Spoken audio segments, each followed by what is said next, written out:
Me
right.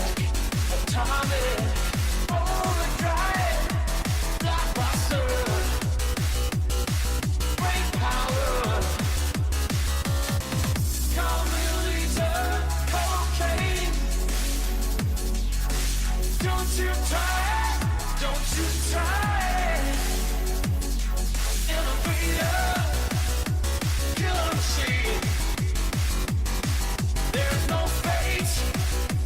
Take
Hey, how's it going?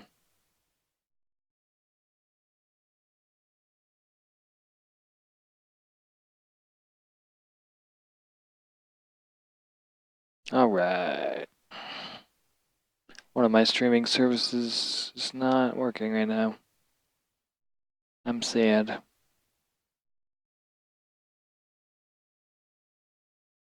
It's going well. Nice.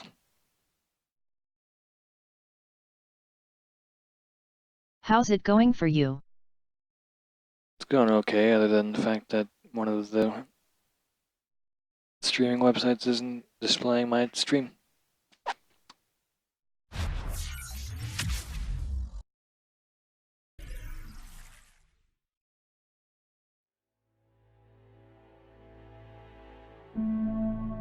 Boom.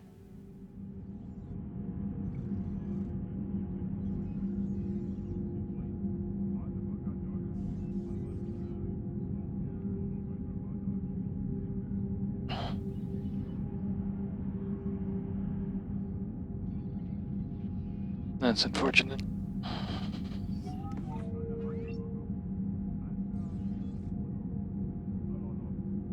I think this might be a pretty boring stream. The next couple days might be boring stream time. Oh, great. My Mass Effect 3 crashed. Perfect.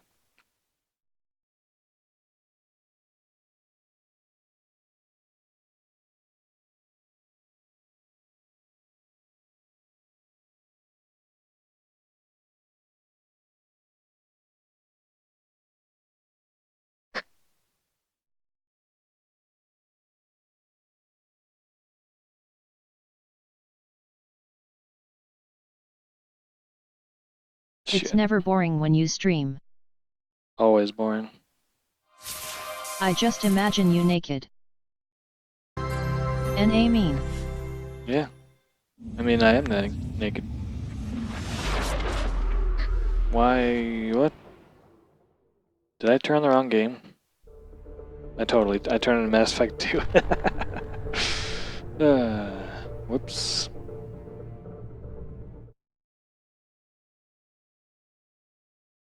Best stream.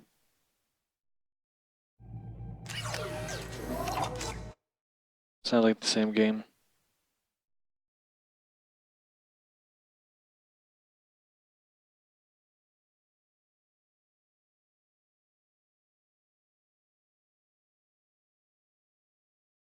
Added a new streaming service to my list that I'm currently streaming on, but BRB.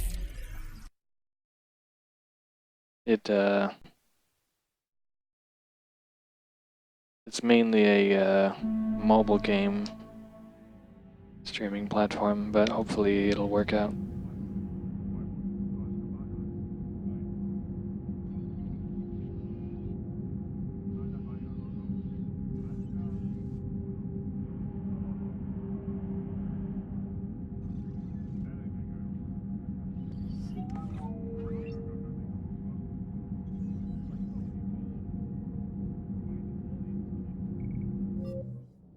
Alright, don't crash, please. Please.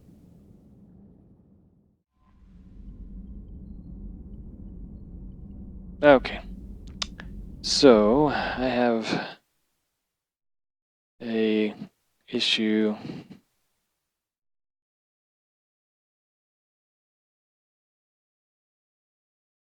because one thing I did with Mass Effect 2 was I kind of went around and read all the descriptions of the planets, and that was, of course, super boring. So, I'm just gonna do that again. So, deal with it.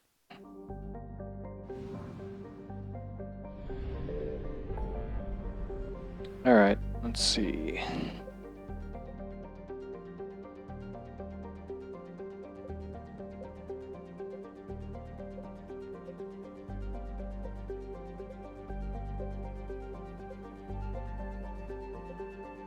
Oh, I see, there's just a bunch of random Reapers all over the place, even though they're not actually at clusters that are on my map. Interesting. Okay. There we are.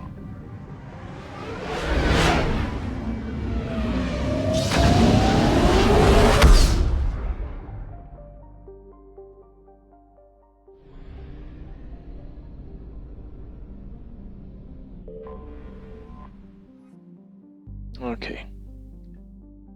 BloodLustr features heavily in ancient Volus mythology and folklore, since its bright white surface made it easy to chart in the night sky without the aid of a telescope. Once the Volus developed advanced astronomical equipment, their scientists discovered that BloodLustr's luminosity was caused by a thick carbon monoxide cloud cover that had hidden the real face of the planet for millennia. Interesting. Alright, then we have Irun, which is the Volus homeworld, I believe. Irun, the Volus homeworld, is a high-pressure, high-gravity planet that supports an ammonia-based ecology. This rare environment means that the Volus have been slow to colonize, as there are few planets that meet their habitation requirements. Most prefer to stay on Irun, working remotely via the extranet.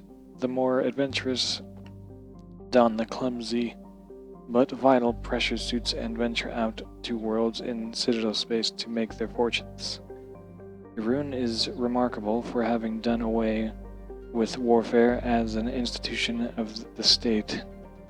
Volus culture lacks the romantic view of war found in the galaxy's more aggressive species.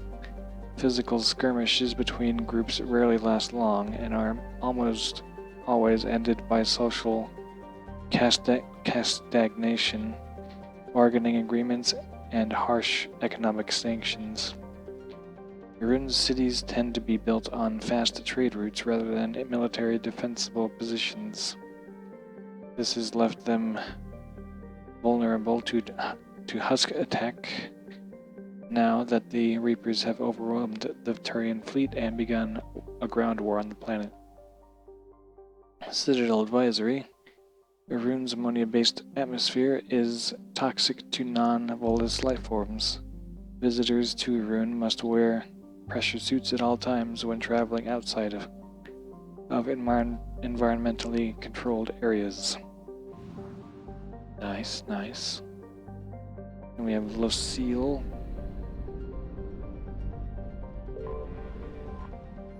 Or Lossel. I don't know. Let me open this window real quick. It's getting a little warm.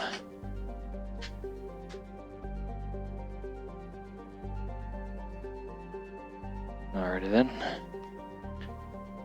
The first of the Aru system's 3 gas giants, Lossel, is also the largest, boasting over 96 moons.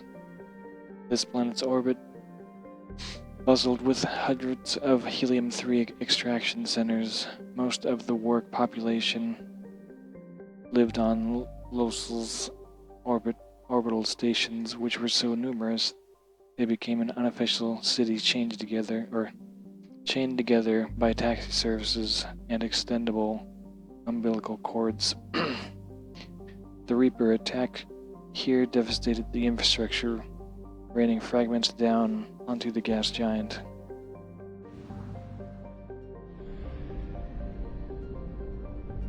Alright. Chirksab, named after a northern Iranian lucky deity, Chirksab is overshadowed by the economy on Lossel and the scientific research on Doldit, solar system's middle child. Chirksab now has the only functioning helium-3 apparatus in the system, as the Reapers have not yet struck there. The space around it is jammed with Volus ships trying to flee the system. And then we have Doldit. Doldit. Doldit's moons have long been mined out, but they still hosted dozens of corporate-owned laboratories relocated there to avoid the environmental restrictions placed on research and development firms by Irun. Everything from weapon testing to cutting-edge biological research was outsourced to facilities orbiting Doldit. This made it an attractive target for the Reapers, who sent a small but powerful force to blow the facilities into scrap. Alright, done with this system. Or, yeah, let's go to Sorry.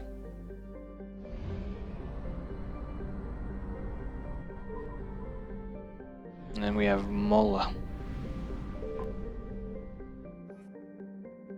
For a terrestrial planet, Mola hurtles around the system's star at a breakneck speed. Its rapid orbit and molten core cause oceans of magma to be pumped out onto the surface, cooling into continent-sized formations, then erased by fresh flows of molten rock.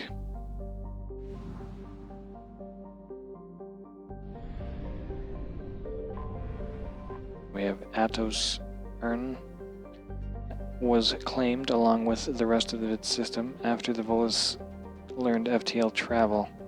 In the Great Volus exploration push of 300 BCE, the species found only a few planets capable of supporting their colonies. They did, however, discover many planets teeming with valuable elements. The orbiting robo-mining platforms of Atos Urn have since been shot through by the Reapers. Little remains except the occasional bit of space debris, posing a navigation hazard. Then we have Yan Tao. Even by Volus standards, the pressure on Yan Tao is crushing. With an atmosphere composed of carbon dioxide, argon, and small traces of oxygen, the surface is devoid of life. However, tiny fossilized sea creatures have been discovered in the deepest crevices of what used to be Yan Tao's oceans. Want some spoilers? Not really.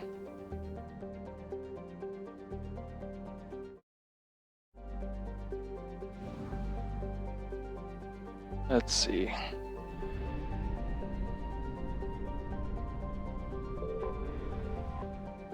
Let's see.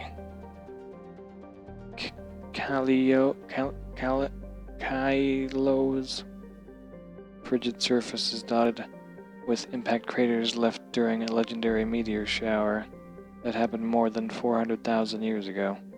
The meteors contained traces of cobalt, but not enough to warrant a full-scale mining expedition. The Volus have largely left Kylo alone, as have the Reapers.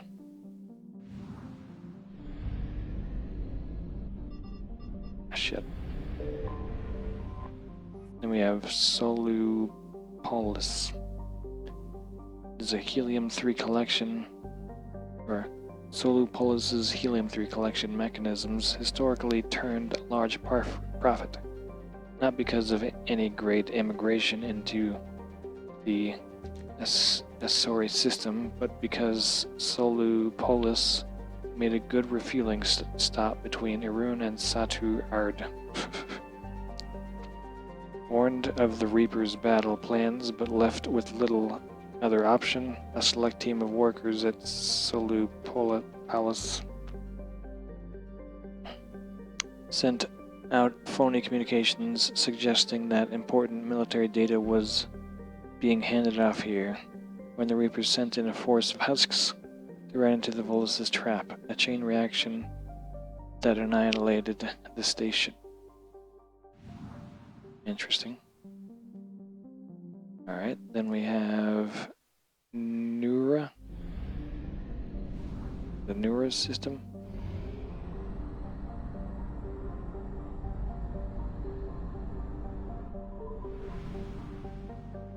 Gonna need to get a lot of gas. Which has Lahu. Massive silicate-filled dust storms plague the surface of Lahu. In an odd partnership of commerce and science, high-rolling Volus casinos on Omakar entered a partnership with the scientific research teams whose observation satellites watch over Lahu. The casinos took bets on how long Lahu's storms would last and how high their wind speed might climb. Payouts made the rare Volus rich, with jackpot winners forming a small fraternal order. The Reapers have destroyed the satellites.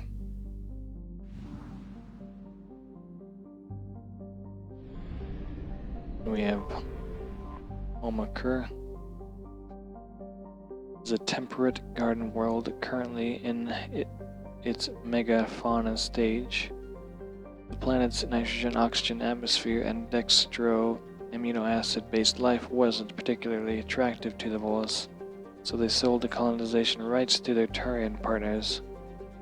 Omakar's spaceports and major roads were blasted into craters by the Reapers, largely immobilizing the population. Its Turian defenders are slowly being pushed back by ground forces. Alright, then we have this one.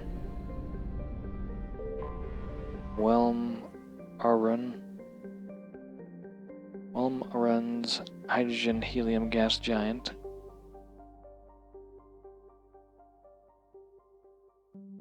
The phrase Arun is the Volus native language that translates to the Golden One, a reference to its yellow gold rings. Much to prospectors' dismay, there was no gold to be found in its moons. Arun's economic contribution to the system was the ubiquitous helium-3, but the collection materials have since been destroyed by the Reapers. And finally in this system, we have Gorgon.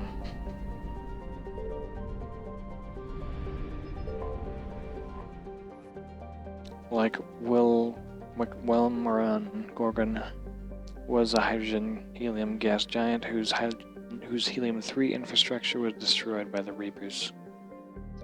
Alright, then we have the last system in this cluster.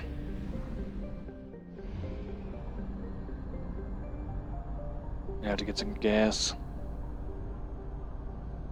We'll probably end up running out before I get to the gas station. We have Polotem. This world is believed to be an extrasolar capsule that built up its atmosphere over millions of years to become the hothouse it is today. Volus robo-miners descend on Polotem when Element Zero was first discovered there, and in turn, pirates descended on the Volus. The pirates then found out, to their detriment, that wealthy Volus can buy a lot of influence in the Turian hierarchy. The Reapers occupied Polotem's orbital stations rather than destroy them outright. It is possible that Element Zero is rare enough that the Reapers didn't harvest it, but it is more likely that the Reapers are stationing ships here in case the Turian forces they drove off seek to recapture it. And then we have this one, Rylar. Rylar's barren terrestrial rock world. Only a small portion of the planet has been explored, as cursory scans showed little of interest on Rylar compared to the Ezo deposits on the neighboring world of Polotem. The planet appears not to have garnered Reaper attention, which would make it a good rendezvous point for any scattered organic force needing to discharge their drive cores. And then, lastly, in this cluster, we have Nolison. Lonely world of rock and ice, Nolison clings to the outer rim of the Satu Arid system. Its freezing temperatures and carbon dioxide atmosphere were braved by Ezo smugglers who set up camps in the tunnels honeycombing the southern atmosphere's mountain ranges. The camps were abandoned when Turian patrols began regular raids on the smugglers' cave systems. Okay, let's see if I can make it to the mass relay without running out of gas. Doesn't seem to be the case. Well, it just like brought me here, I think. Hopefully there's a gas station over here. Oh, there is. Okay, good. Nano space.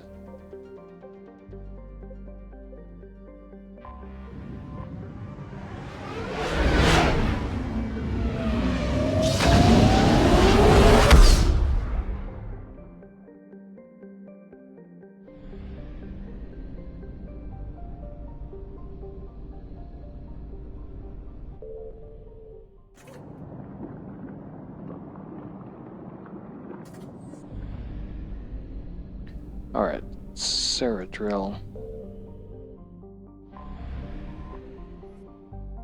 Surkesh's sister planet is in a weak hothouse state, retaining enough carbon dioxide and monoxide to form an atmosphere thicker than a garden world's, but thinner than a true hothouse like Venus.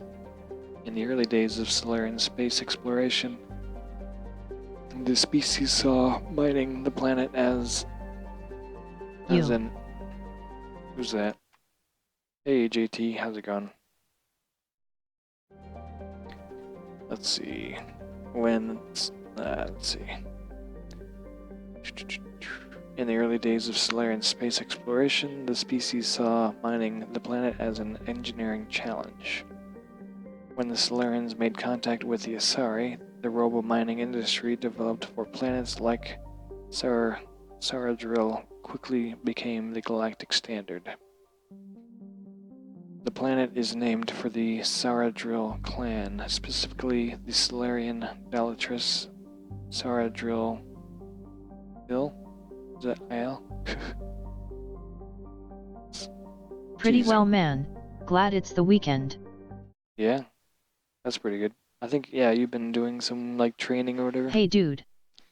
Hey, Jermaxmus, how's it going? Let's see. Bellatrix, Sandril, Il, Sorison, Mal, Netya, Par, Tor, Nura, who sponsored the first manned mission to the planet. In antiquity, the planet was named for various gods, as well as the astronomer who first classified it. I am still training. It's been 2 months. Jesus Christ. It's gonna be rough. Sub-germ long Tim. Yeah. Let's see. In antiquity, the planet was named for various gods, as well as the astronomer who first classified the planet. It is a planet rather than a star. But Nura's political machinations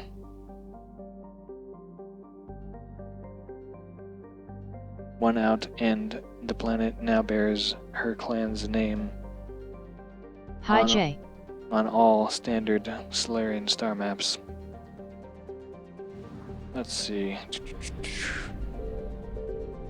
It's a really long name. Surkesh.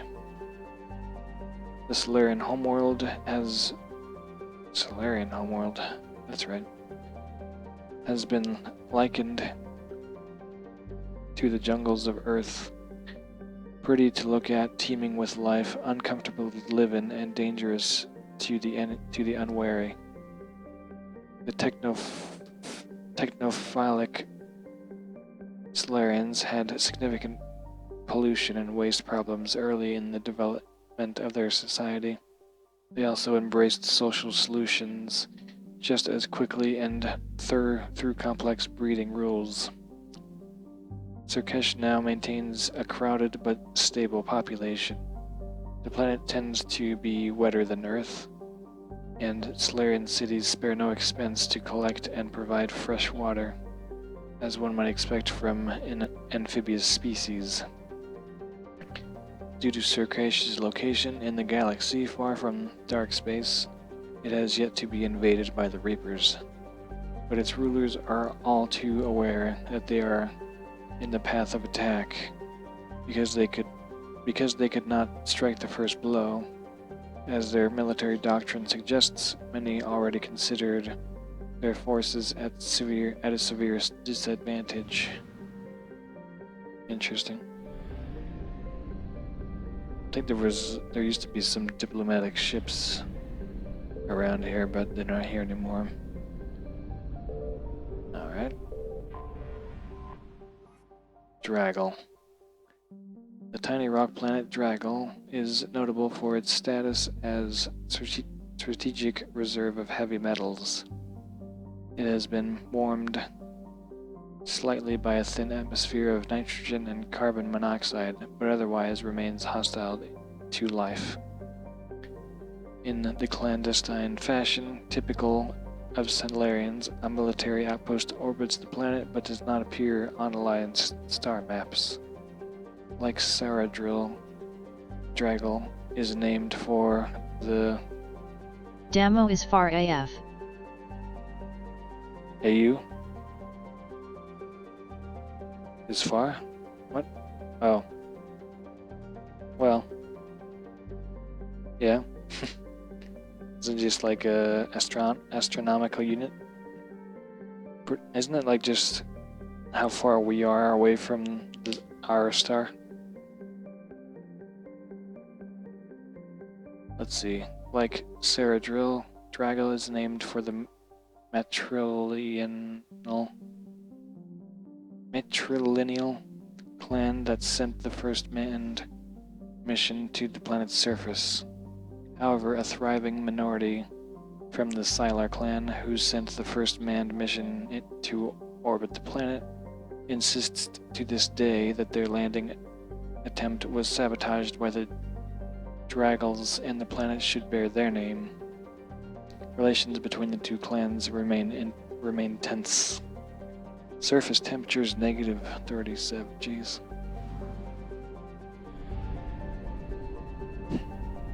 We have this one, which is let's see. Looks like hail guys. Spacer investors are fond of saying you can't exhaust a gas giant, but the Solarians have certainly tried. Hail gas is home to a thriving community of robo-miners and those who work in helium-3 collection and refinement. More than 16 of Hail Guy's more metallic moons have been settled. The giant bears the name of the Hail Guys Corporation, which combined the best efforts of several Solarian clans to manufacture the advanced shielding necessary to colonize the planet's moon. The planet's magnetosphere retains massive amounts of radioactive ions from Pranash, the system's star. Because of this, the cities on the moons are subsurface, protected from lethal radiation levels by shielding and thick layers of rock. Helgeiz was bought out centuries ago, but the name endures as a symbol of Solarian innovation and cooperation. I forgot to do one thing when I started streaming.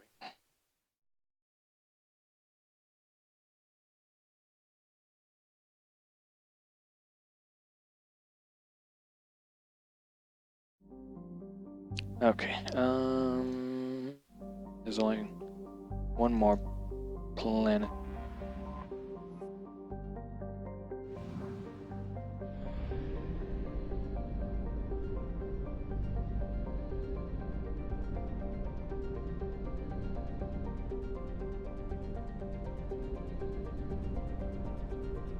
Somewhere around here.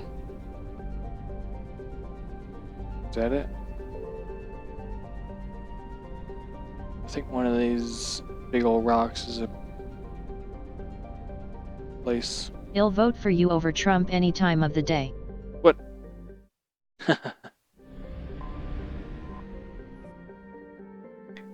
see. Pato. Carbonaceous asteroid became notable for element 0 deposits. The deposits, which indicate it was an extrasolar capture, were discovered by the Solarians shortly before they found the mass relay in the Pranesh system. Naturally, all element 0 was mined out long ago. The asteroid is named for the clan of Pato, Il, Ganan, Mal, Jesus Christ, and Neste, Dut, Solum, Amar, known to humans as Amar Solum.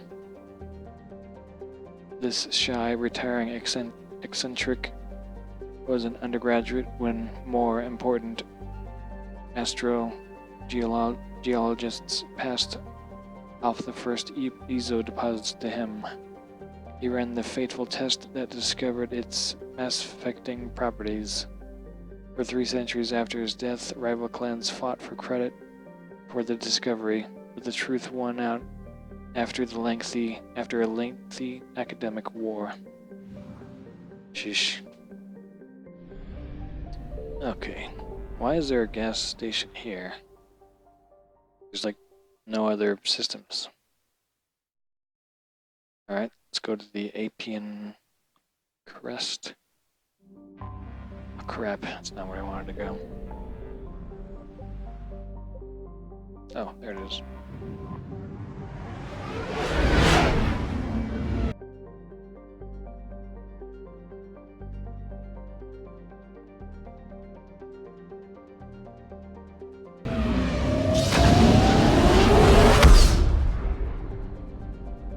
And there's a different system I want to go to.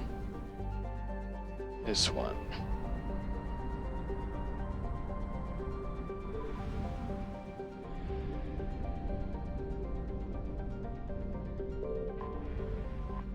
Carbarax. Tiny rock planet with a thin, reducing atmosphere.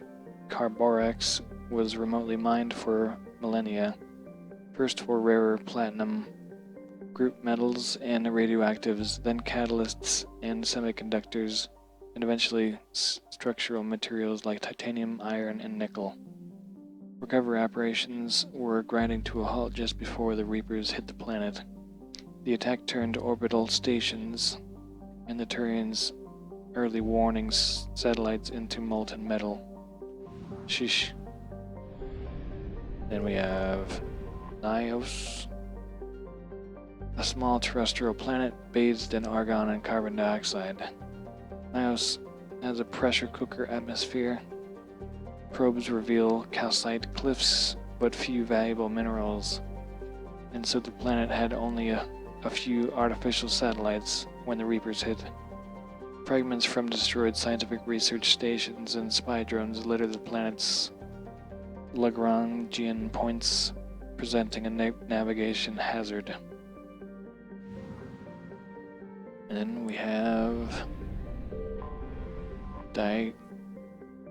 Diagurus, a hospitable world home to dextro amino acid based life.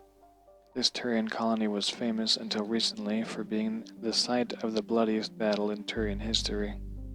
During the Krogan rebellions, a warlord named Grekin Dal took the fight to Palaven's home cluster, bombarding the modestly defended Diagurus. When reinforcements came to intercept him, Dal's navy put their rear to Juris so that stray shots would hit the planet. The Turians won despite this severe handicap, using countless fighters and cruisers to take down the Krogan dreadnoughts. Today, the Turian fleet holds Digerus in a stalemate.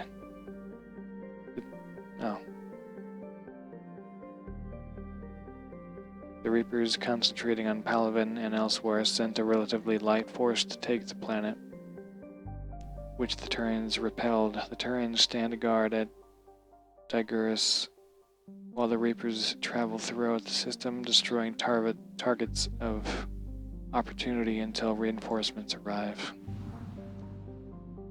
Alright, then we have Phaex.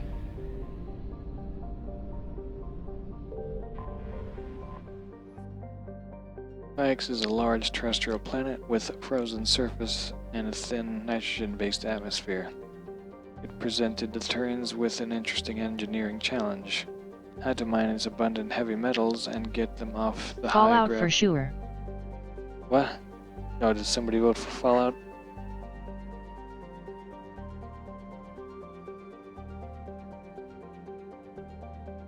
Well, if it's a tie, I get to choose. Let's see. It presents the Turians with an interesting engineering challenge: how to mine its abundant heavy metals and get them off the high-gravity planet without requiring so much fuel or ezo that it ruined the profit margin. As a result, the hierarchy heavily subsidized these mining concerns in return for retaining large stores of gold, iridium, and niobium for their strategic reserve. Sensors report a large Reaper force of capital ships and destroyers here, which have chased off Phaex's defenders. Interestingly, they seem to have captured several of the orbital stations intact rather than turn them to slag. Did you tip it over to Fallout?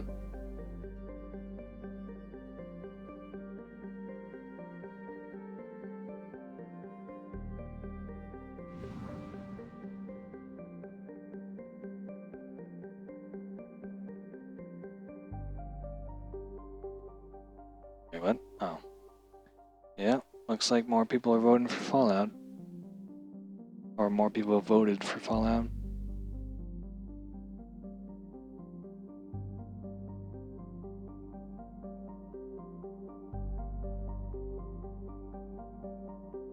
Or did you change your vote? Let me see.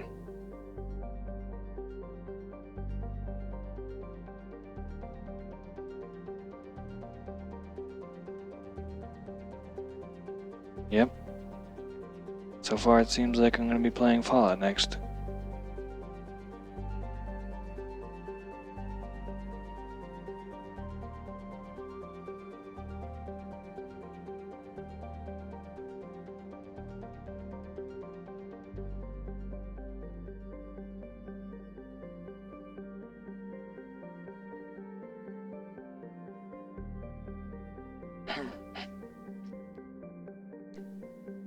Okay.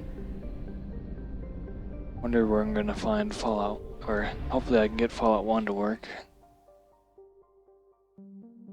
Iridium is a moderate-sized hydrogen-helium gas giant with clearly visible rings. Reaper capital ships have pounded the system's moons, methodically destroying the colonies here and dismantling the infrastructure. The star chart extolling the natural beauty of the ring system seems inappropriate now. Alright, there's only seems to be one planet over in this system over here.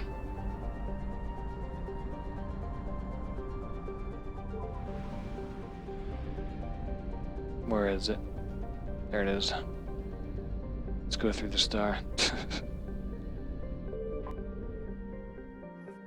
Okay. Is it? Seems like Pharos. Pharos is an asteroid towed near the Class B blue giant, Gamma, or Gemma. That's a mighty ship for going through a star. Right.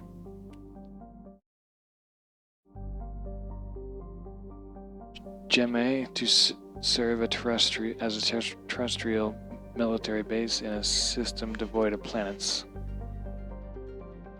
A vast array of solar collectors absorb energy from the star and beam it to receptors near the tidally locked asteroid's terminator zone.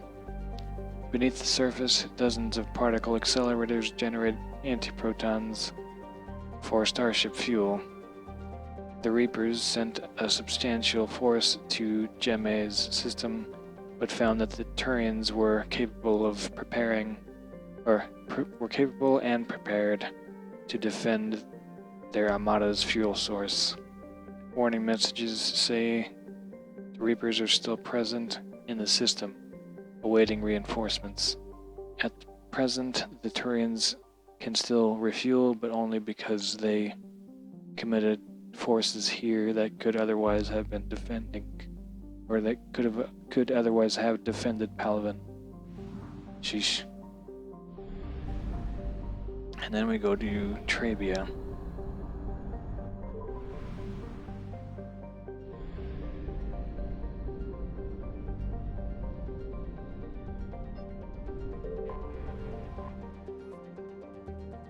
Aventon is named for a tactician philosopher whose treatise on leadership is known by every Turian youth who pays attention in class. It is a small hot rock planet surrounded by a haze of methane and helium. It was thoroughly mined for valuable materials in the early days of the Turian space age, and since then has had little to offer. Aventon's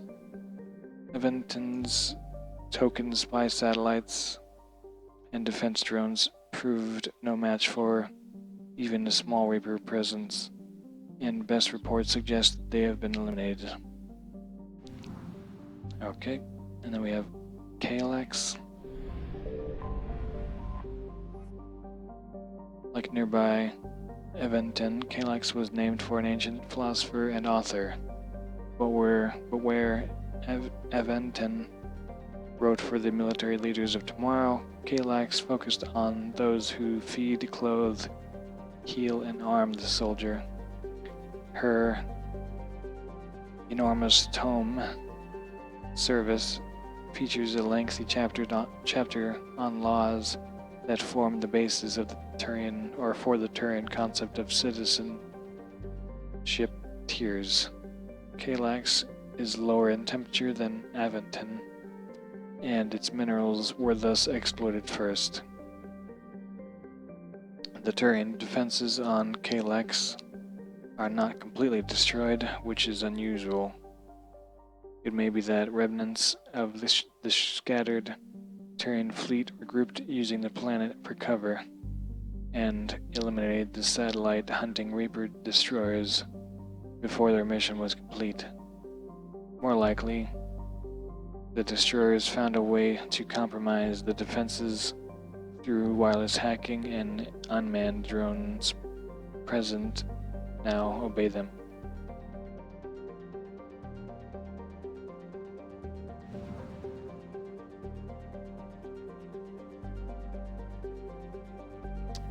Alright. I think I just had a thought about one of my streams. Hold on. I might need to do something real quick.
Okay.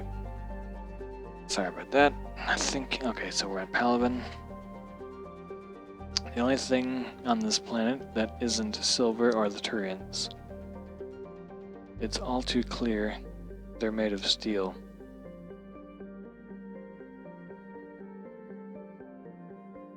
These were Alliance hero John Grissom's impressions of the Turian homeworld Palaven, seen by humans for the first time following the First Contact War. The Turians' martial attitude permeates every aspect of Palaven's society, from architecture to art to politics. It's no surprise that their homeworld was never occupied by an invading force until now. The Reapers, aware of their enemy's reputation, brought overwhelming force to Palaven and did not hesitate to bombard cities that resisted, and all of them resisted. The dust and smoke from pulverized cities is now a breathing hazard across much of the planet. Water and power supplies have all but vanished. Still, the fight here has cost the Reapers dearly. Alliance Travel Advisory. Palaven's weak magnetic field means solar radiation levels are greater than those found on other habitable worlds. Human visitors are advised to wear envirosuits or other radiation protection when visiting Palaven. Okay, I think there's supposed to be a moon. I don't think I can get to it anymore. Alright. Empura. There it is.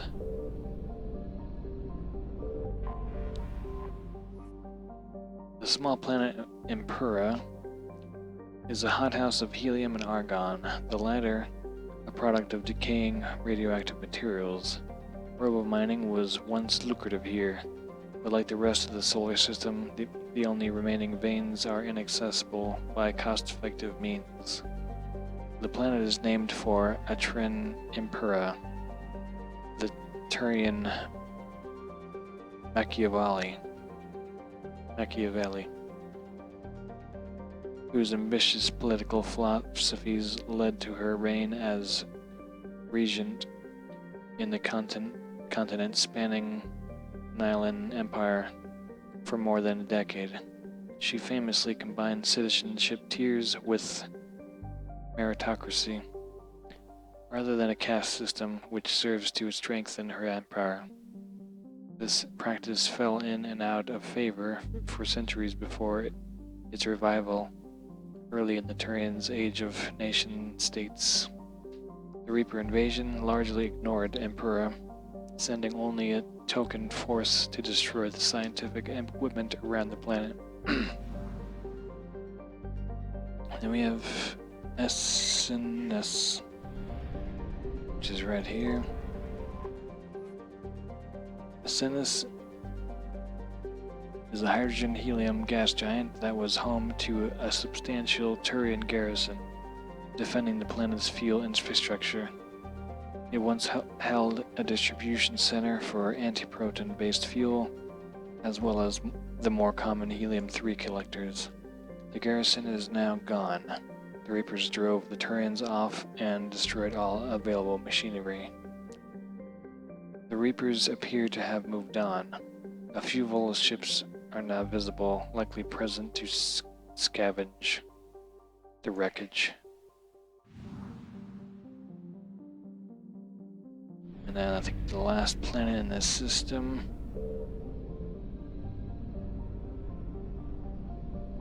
There we go. Datrix is a small rock and ice planet with an extremely thin nitrogen-based atmosphere. Exploited for its metal deposits, the planet's iridium was marked as part of Palaven's strategic reserve during the Krogan rebellions. Its facilities have been maintained to this day. Scans indicate the Reapers did not destroy the surface facilities. It is possible they either did not see them as a threat or plan on using them for their own purposes. A few Reaper destroyers serve as the skeleton crew here. backed by a capital ship in case the Turians attempt to retake the planet. Okay, then we're going to the Arcturus stream. Oh wait, I was already here, the mass relay. Let's see, so let's get some fuel.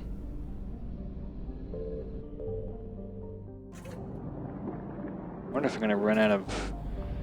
might run out of money before I can even look at all these places.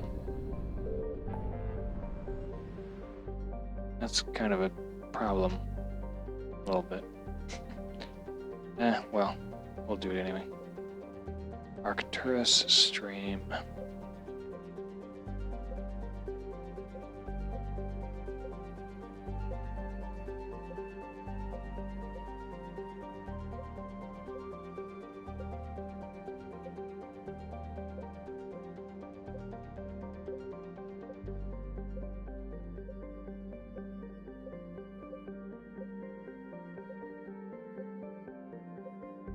There it is, jeez.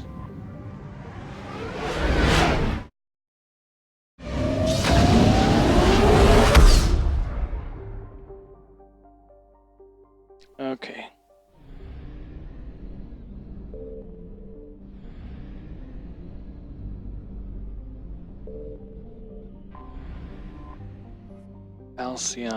Alcyonius is a sizable asteroid, one of many towed through the mass relay to help build Arcturus Station in this metal pore system. Like many of the asteroids in the belt, miners built small habitats on Alcyonius to live closer to their evacuation sites. No, excavation sites. Wow. You really like that, don't you? When the station was finished, a transient population moved in. Belt communities were too small for the Reapers to bother harvesting. Blasts from their weapons pierced the habitat's protective domes and burned through anti-collision kinetic barriers. As far as can be told, the belt population is now 0. Alright. Then we have Arcturus Station. Oh, it blew up. Lying at the L5 Lagrange point of Themis are the fused metal fragments of Arcturus Station. Destroyed by Reaper capital ships, the station once housed the Systems Alliance Parliament and the nerve center of their military armada. Now it's a cold grave for 45,000 people. Themis. Hydrogen helium gas giant, Themis is one of Arcturus's stable satellites. It rapidly orbits the massive star. Then we have this one somewhere around here? Question mark? There it is. Irene? Is that how you say that? Okay.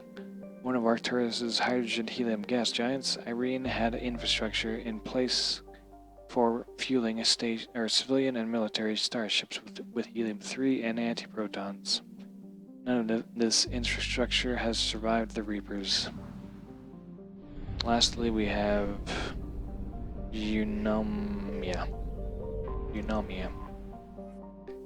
Eunomia is largely made of ice, frozen around a metal pore core. Its deposits were of little use to the humans building Arcturus Station, who favored materials from the asteroids towed into the system. Eunomia lies neglected in the void. There is no obvious Reaper presence here. Alright. Next system in this cluster is Euler. Or Euler. Fermi. Fermi is a rock wrapped in a haze of carbon dioxide and oxygen, though its temperatures and concentrations make it difficult to support life. Many moons and debris are in its immediate vicinity, leading researchers to believe that at some point Fermi was impacted by something large, launching fragments of the planet into orbit. The wreckage from a scientific station can be detected here, more evidence of the Reaper's presence in the system. Alright, and we have Benning. Benning, the nearest garden world to Arcturus Station, is the primary source of its food supply and an important staging area for starship maintenance and repair. Occupying the planet would be key in any attempt to retake the system's relay. Scattered intelligence indicates that during the battles of Arcturus and Earth, the Reapers sent a small force to Benning to destroy its comm buoys, spaceports, and starships. With the population immobilized and communications cut, the main force concentrated on the larger prize, knowing they could return before repairs could be made or help could arrive. Heat sources in Benning's space indicate a non-Reaper presence here. Nice. And we have this one over here, which is Yakua, or Yukawa. Yukawa is a small rock planet with a thin atmosphere of carbon dioxide. After a labored dispute with companies shipping metallic asteroids to the nearby Arcturus system, Yukawa's iron core and blanket of hematite were briefly mined to aid in the construction of Arcturus Station. Yukawa's reputation as the scab planet persists to this day, as its other resources are not particularly notable. And then, lastly in this cluster, we have Silva. Named for Mateus Silva, leader of the prospector team that unearthed the Prothean archives on Mars. This ice giant was once home to a large recovery operation for helium-3. In its heyday, the helium-3 flowed freely here to fuel merchant ships commuting from Benning to Arcturus. All infrastructure on Silva has been destroyed, along with the colony on Oliveria, its moon.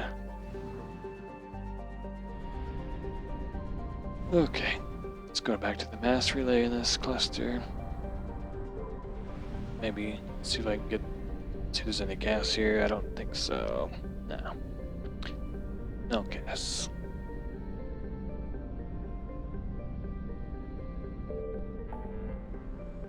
Wah, wah.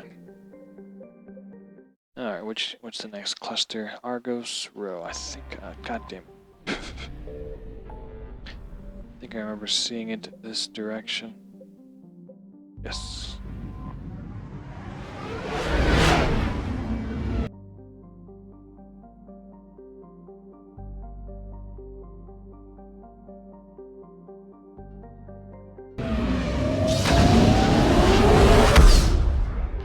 Alright, I think some of this I might have read.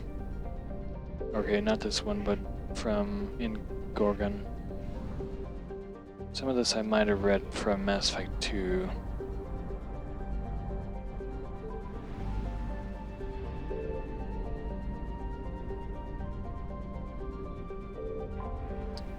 This one is Wuo. This is a terrestrial planet only known from scan data picked up by unmanned probes. Though over 76 AU from the blue giant Gorgon, temperatures in Wuo's orbit are still dangerously high. Only ships with very powerful heat radiation systems can venture that deep into the system. Fortunately, Wuo is not a terribly interesting world. It has a thin atmosphere of nitrogen and methane, and the scorching surface is mainly composed of alumina with deposits of platinum. The world is tidally locked with woe. Too low. Or too woe. What? The world is tidally locked with woe, leaving the sunward side scorched and the irradiated wasteland and the dark side frigid and ice crusted. The world is tidally locked to woe. What? Wouldn't it be like the star? I don't know. Next, we got Vectura. Vectura is a typical hydrogen-helium gas giant with traces of methane and sodium in its atmosphere. The heat of the star, Gorgon, is slowly blasting away the gas giant's massive atmosphere, which is visible as a long, dim tail that trails behind the planet. Then we have Cameron.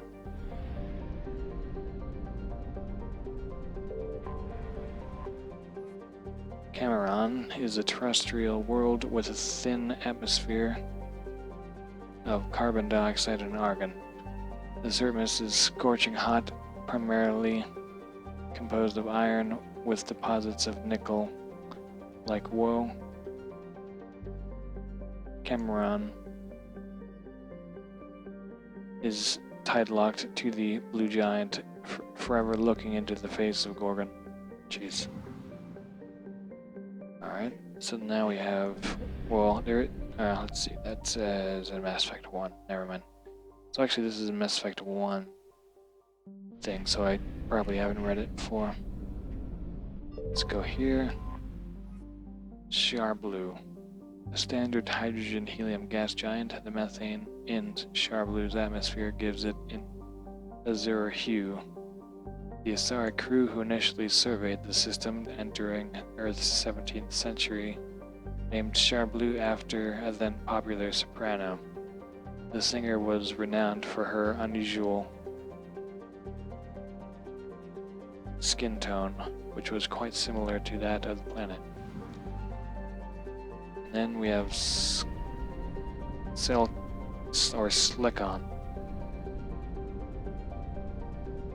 There it is.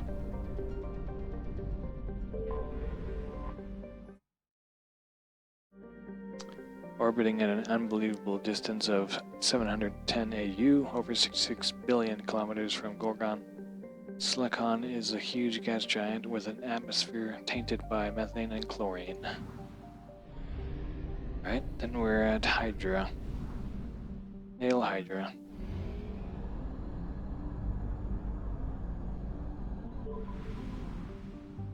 I need gas. Maybe? Maybe I don't need gas. Varmalis. Varmalis has a thick atmosphere of nitrogen and helium. Its surface is scorching hot and mainly composed of alumina with deposits of borax. The planet has an extensive network of subterranean caves formed over the millennia by volcanic processes. In these relatively cool areas, some primitive life has developed.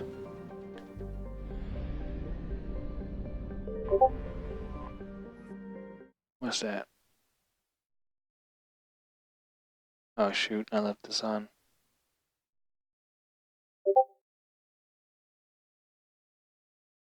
Crud. Hold on.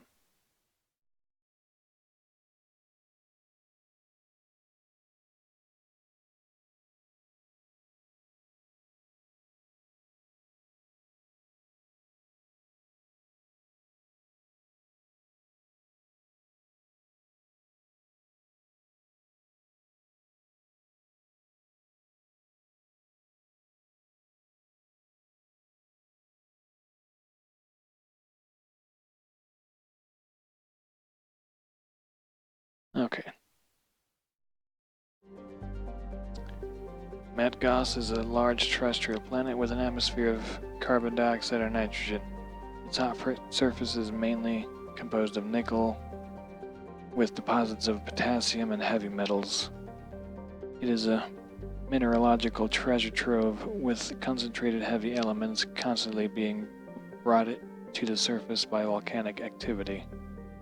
Metgos is inhospitable and dangerous, and expeditions must be well prepared to survive any length of time.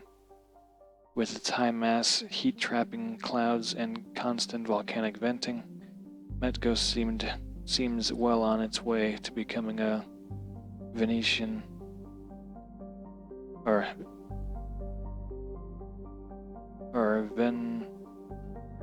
Venetian, not Venetian, Venice or Venetian pressure cooker world. 1 second.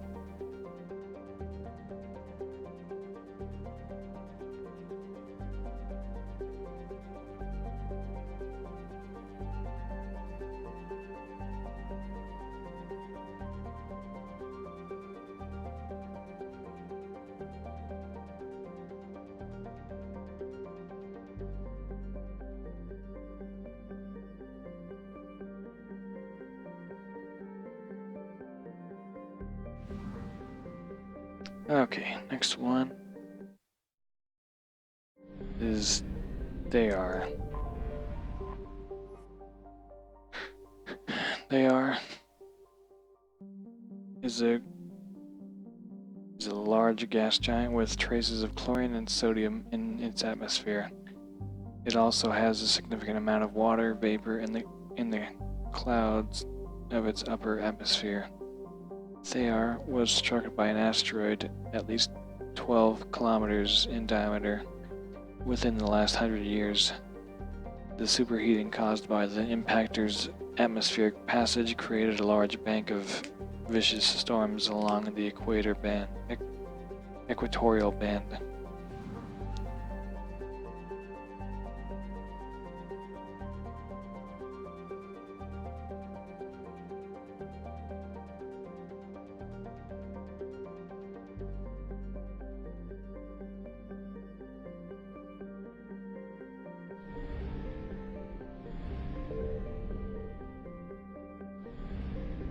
Canrum. Canrum is a small rocky world with a trace atmosphere of methane and krypton. Its surface is mainly composed of magnesium and silicates with deposits of carbon. Canrum was the site of the warlord Shigar's defeat. Canrum was the site of the warlord Shigar's defeat by Turian peacekeeping forces during the Krogan rebellions. While this band was not especially powerful, Shigar was a female warlord and one of the few remaining fertile females at that. She had, through viciousness and cunning, parlayed her unique value into a position of power. Krogan males competing for the right to join her band and lie with her. When Shigar's death was announced, vengeful male Krogan admirers near and far swore blood oaths against the participating Turian crews. In the end, several thousand of the Turian participants were killed in open combat or through assassination. To this day, many Krogan proudly proclaim that they have the blood of Shigar.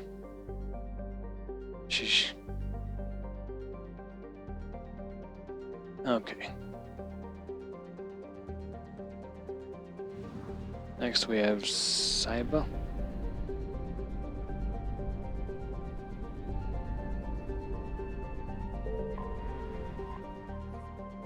Saiba is a standard Neptune-type gas giant.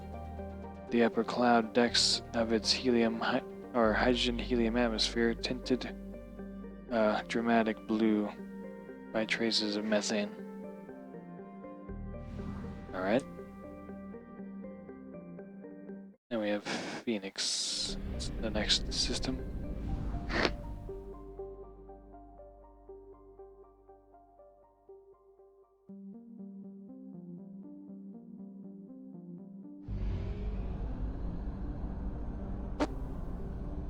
Oh no. Yeah, made it.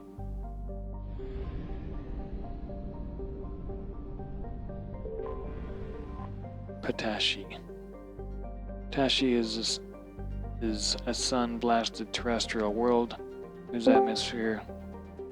How's it going? Hi. Was blasted away millennia ago by the star Phoenix. The surface is scorching hot and mainly composed of iron with deposits of tin. Due to its relatively low density, Patashi is tidally locked to Phoenix. Seas of molten light metals cover much of the sunward side. Hold on, see something. Oh, okay.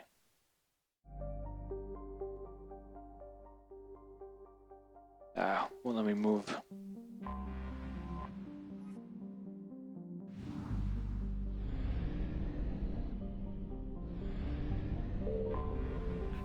Silsato.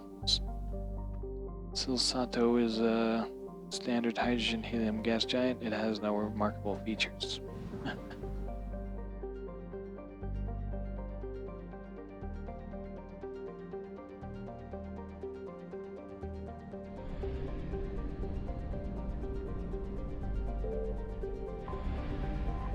In Taisei. An atmosphere similar to Earth's made in Taisei an early candidate for human colonization. However, prohibitively high temperatures and an arid climate have proven a hindrance to terraforming and agriculture. A few human cities were found, but the majority of the human population on Intaisei remains scattered across vast deserts, operating wind farms and geological research stations. Did you vote in my poll thing?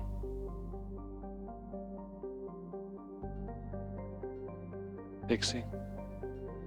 Oh, I'm sorry, what? So did you vote in that poll thing?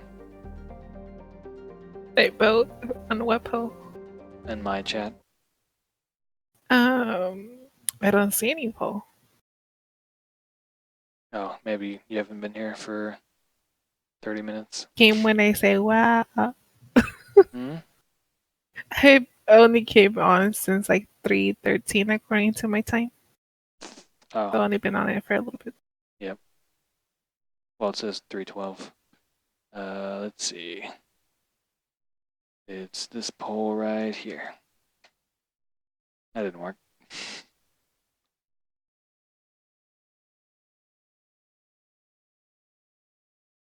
Used to work. Hold on. Vote. No.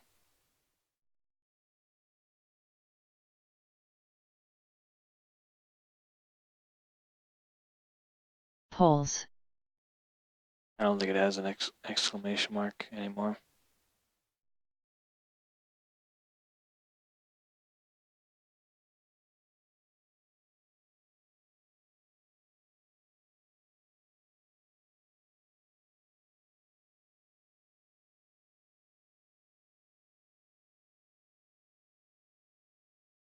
Looks like I'm going to be playing Fallout next.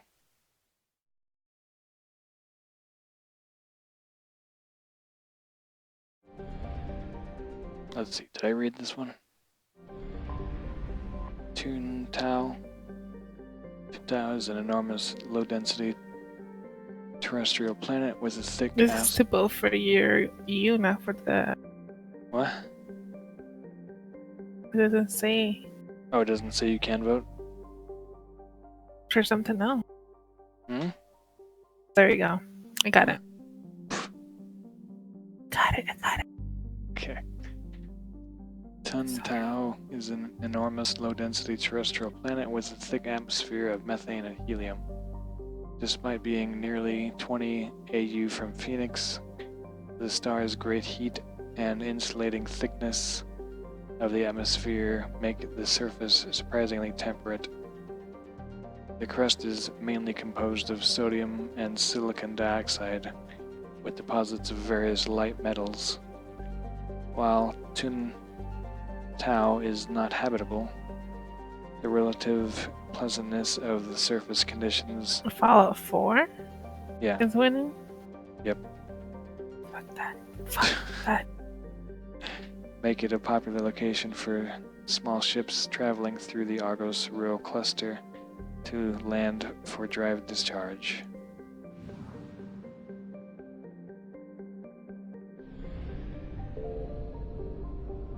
Okay, I think Pinnacle Station's over there.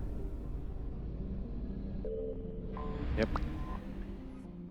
The asteroid-based Pinnacle Station was originally constructed by the Turians to function as a concealed command center during the Krogan rebellions. It has been retrofitted as a military training facility for all high-level special operations teams employed by the Council. The station's combat simulator allows teams to train under a variety of hazardous conditions.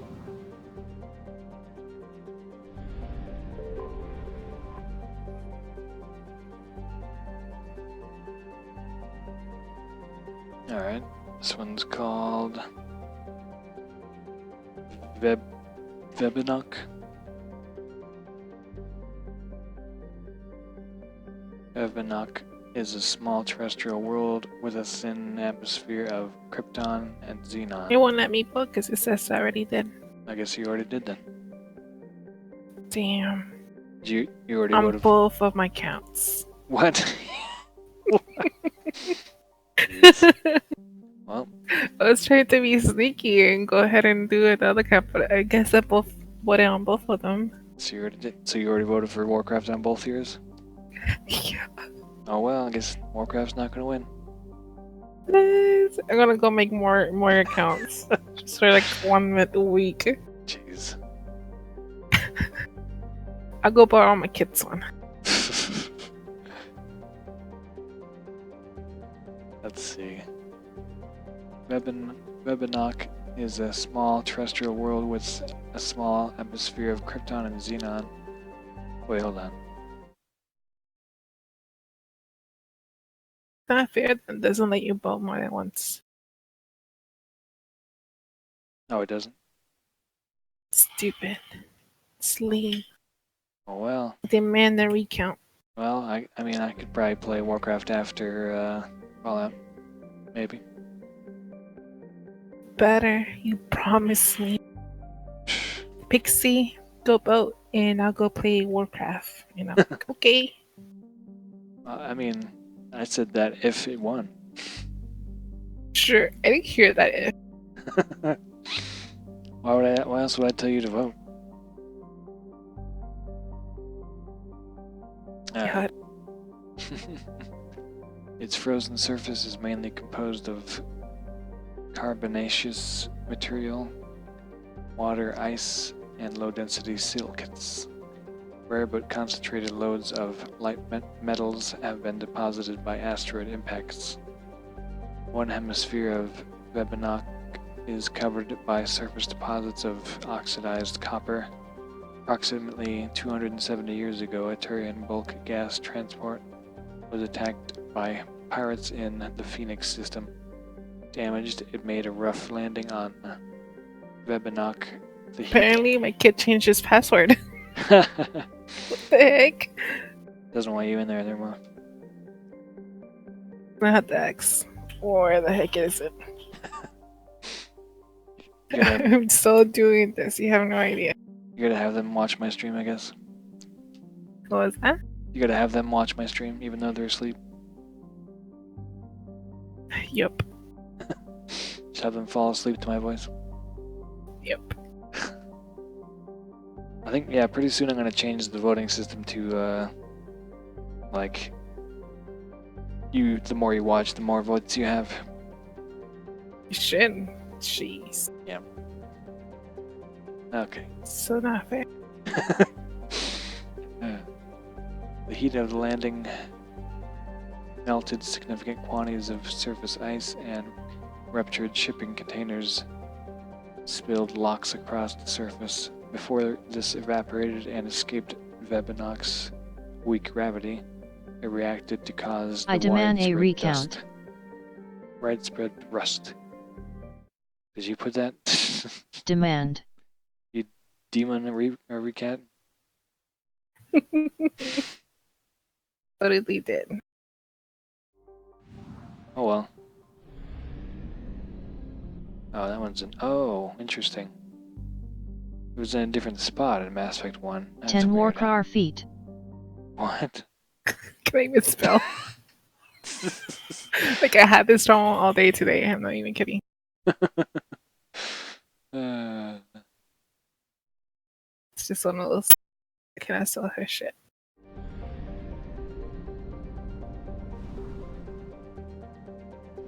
see if I can make it back.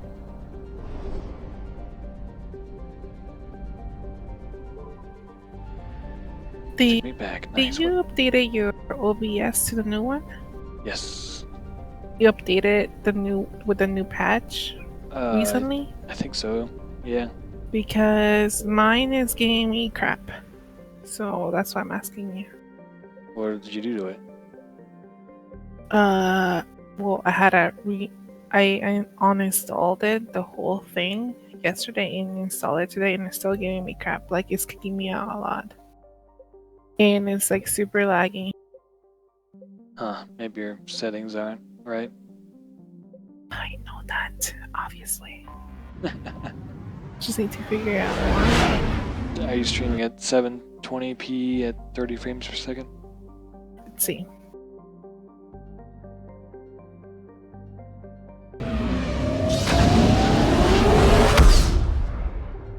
What is the base resolution?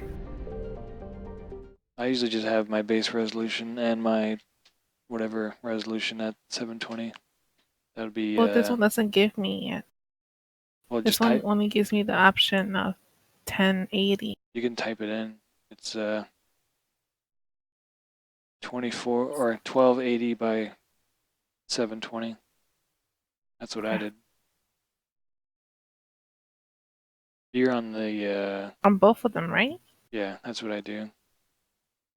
You just do 1280 x 720. Okay. And then Per second is 30. yeah.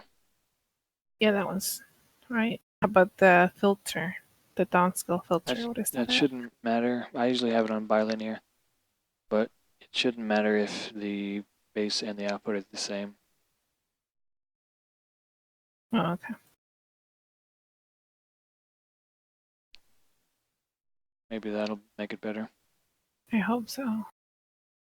What was it at before? Was it at 1080? The bottom one was. Oh, the bottom one was at 1080? Oh gosh, yeah. That makes sense. Okay, let's see. Get some fuel. I need some more lemonade.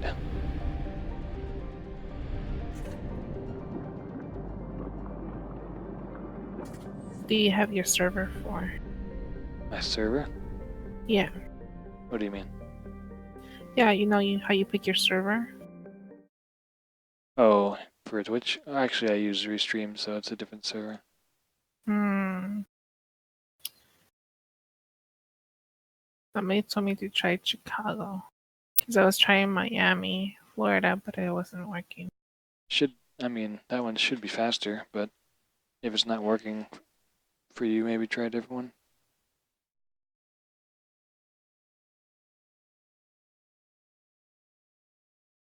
But usually it's whichever one's physically closer to you is the better. Yeah, I know, but I don't know why, but that one's kicking me out a lot. That's weird. You're not on Wi-Fi, are you? No. No. I'm in the wrong system.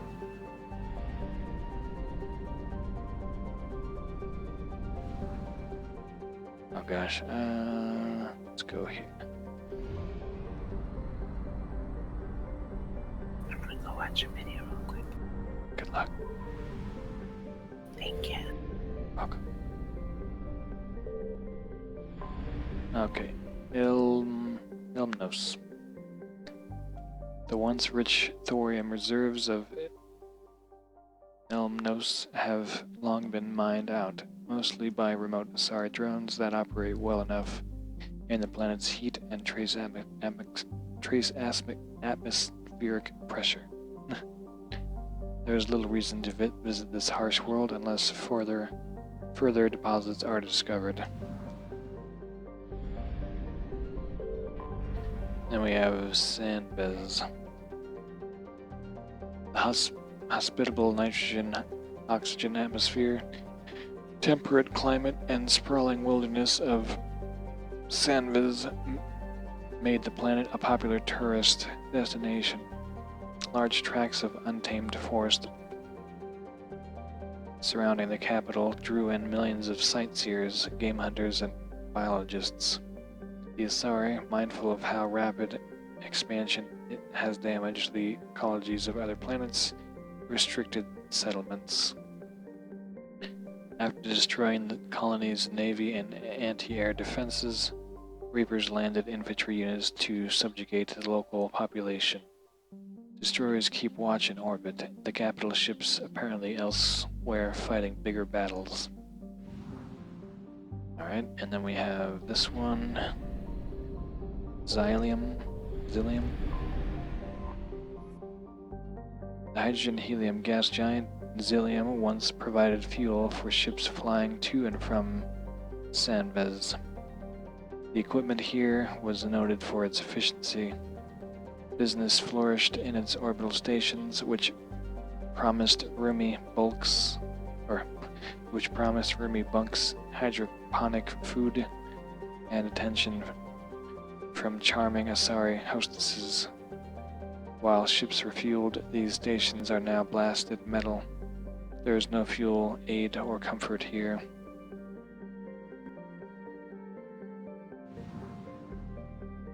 Alright, and then we have this one over here.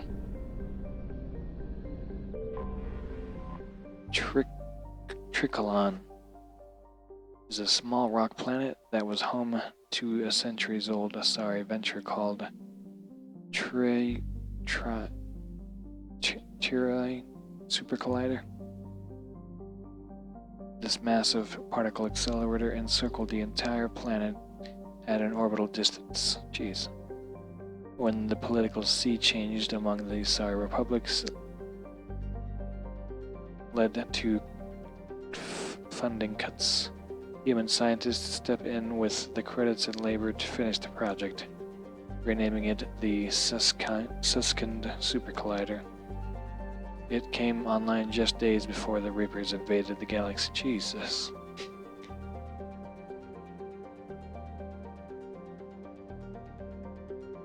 When the Reapers entered the system, they dispatched a swarm of capital ships toward Tricolon, treating the Super Collider as a greater threat than the Asari naval fleet stationed at Sandbez. They blasted it apart, sending debris hurtling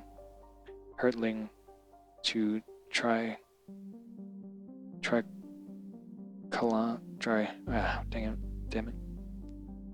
Tricolon's surface. Several ships carrying Super Collider's staff escaped before the Reapers hit. That's good. Finally, in this system, we have this planet, which is Nausea. Scans show little of value on Nausea, aside from sizable copper deposits near the equator. The only landmark of note is the wreck of a Krogan freighter, a remnant of attacks on the system during the latter half of the Krogan rebellions.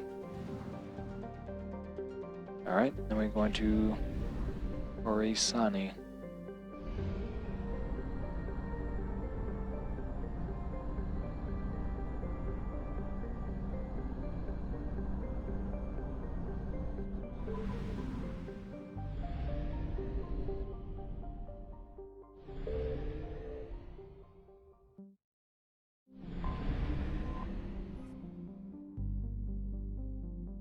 Tisiani.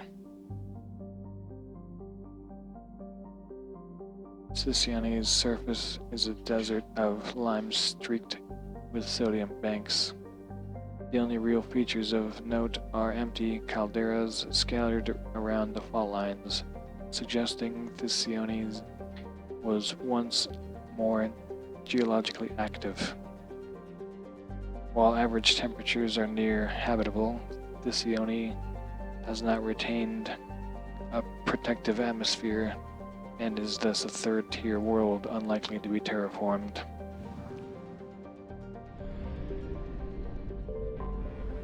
We have Nayakal.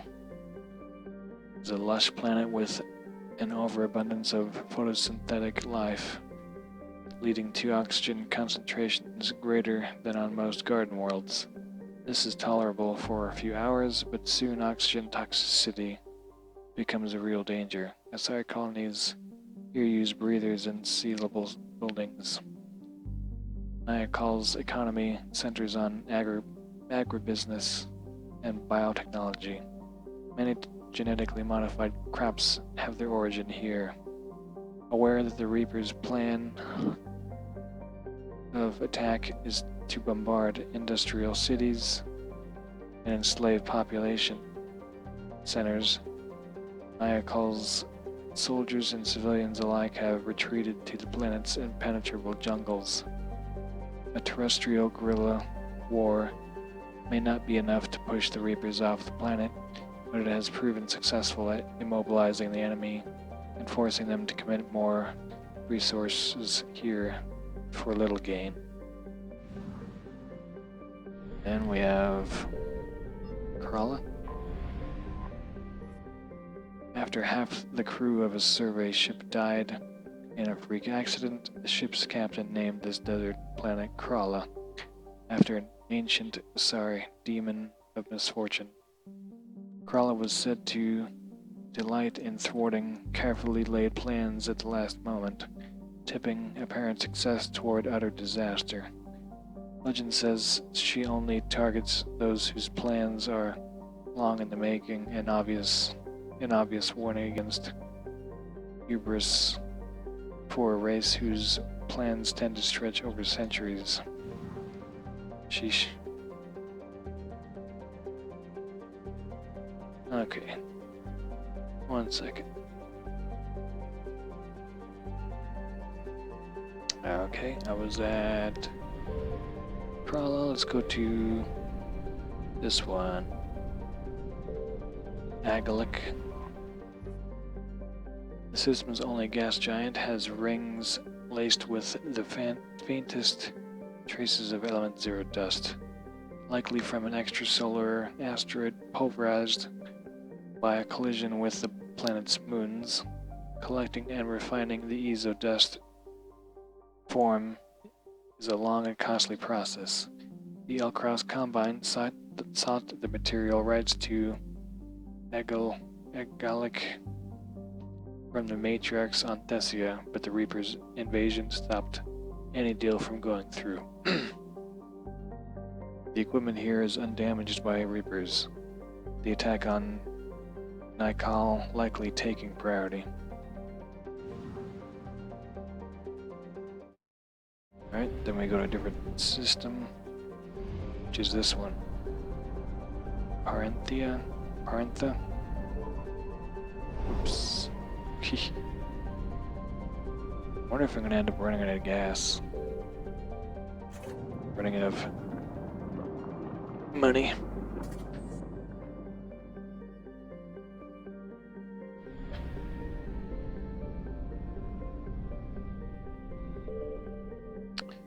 Alright. Currents. Wrapped in a crushing haze of hydrogen and methane, Currents is named for an Asari goddess of war and hunting. The two being similar. Oh gosh. In the Asari mindset, the planet is particularly bright in Thessia's morning and evening skies, enough to cast noticeable shadows on moonless nights. Understandably, warriors and hunters operating at night were grateful for Corinth's blessing. The planet was never heavily exploited for minerals. Early Asari explorers focused on the asteroid belt, and by the time robo-mining machines were created that could withstand the intense heat, more lucrative planets were already on the star charts. Modern charts record several scientific stations orbiting the planet, but it appears that all have been destroyed by the Reapers. And we have Thessia, which is the Asari homeworld. The Asari homeworld has been called the crown jewel of the galaxy, the apex of democracy, and the beating heart of galactic love. Its republics have remarkably low incidence of war, disease, violent crime, or famine, providing a stable economy backed by wealthy colonies and Thessia's vast element zero reserves. Traces of Ezo in the water and soil are so common that most life on Thessia has adapted to its presence. Thessia's misfortunes have been appended by the Reaper assault. The communications infrastructure that forms the backbone of these society's democracies has been eliminated. Millions are without power, water, or food, moved to coerce the Asari into widespread surrender. This is a necessary part of the Reaper strategy, since husks alone have difficulty disarming or capturing a population full of biotics. Alright, then we have Pyres.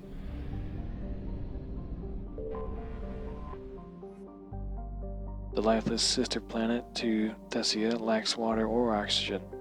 It is covered instead with deserts. The air, a mix of carbon dioxide and ethane. The manageable temperatures and gravity on Pyres led to heavy exploitation for mineral wealth in the beginning of the Asari space age.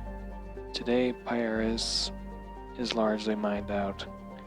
Pyres is named for an ancient Asari goddess of death, who is not seen as a malefic figure, but as one who guided Asari spirits on their final journey. From her home in the stars, she could grant an Asari who had lost a lover the ability to restore them to life in another body. This legend, heavily modified, formed the basis for a recent, highly profitable human SimStim called Nekia Corridor. The Reapers targeted Pyres from orbit, its population too small to bother harvesting wreckage of the old domed cities and spaceports dot the landscape. Alright, then we have Janiri, which I believe is this one. Yep, Janiri is a hydrogen-helium gas giant named for an ancient Asari goddess of seasons, storms, and agriculture. With the advent of the Siari religion, Janiri's holy day, Janiris, became largely secular, but it is still celebrated on all worlds with Asari influence. During the Reaper attack on Thessia, the Asari armada used Janiri as a staging base for their hit-and-run attacks on the invading Reapers, striking, jumping to FTL to lose pursuers, and discharging the static into Janiri's magnetic field as they prepared for another attack. This forced the Reapers to mount a counter-offensive to drive the Asari away from the planet, using ships that would otherwise have been hammering Thessia itself. This was Janiri. And then we're going to do the next one, which is this one. Athame. Athame is a hydrogen-helium gas giant with spectacular rings. The planet's apparent magnitude varies when seen from Thesia based on atmospheric conditions and relative distance.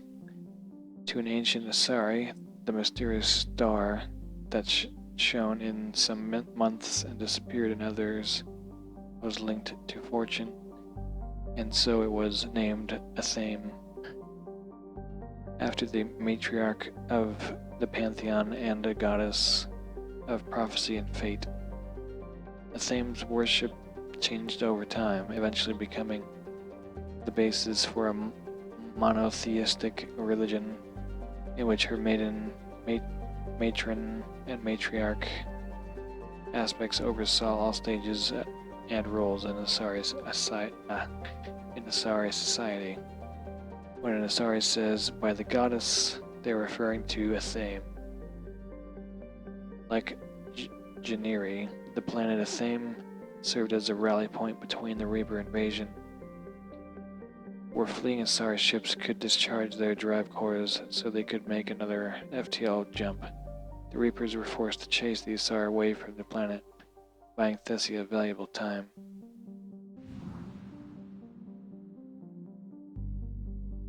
And then we have this planet over here,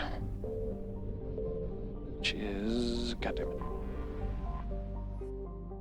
Tevura. Is a hydrogen methane ice giant with a core of frozen ammonia and trace hydrocarbons. The world is named for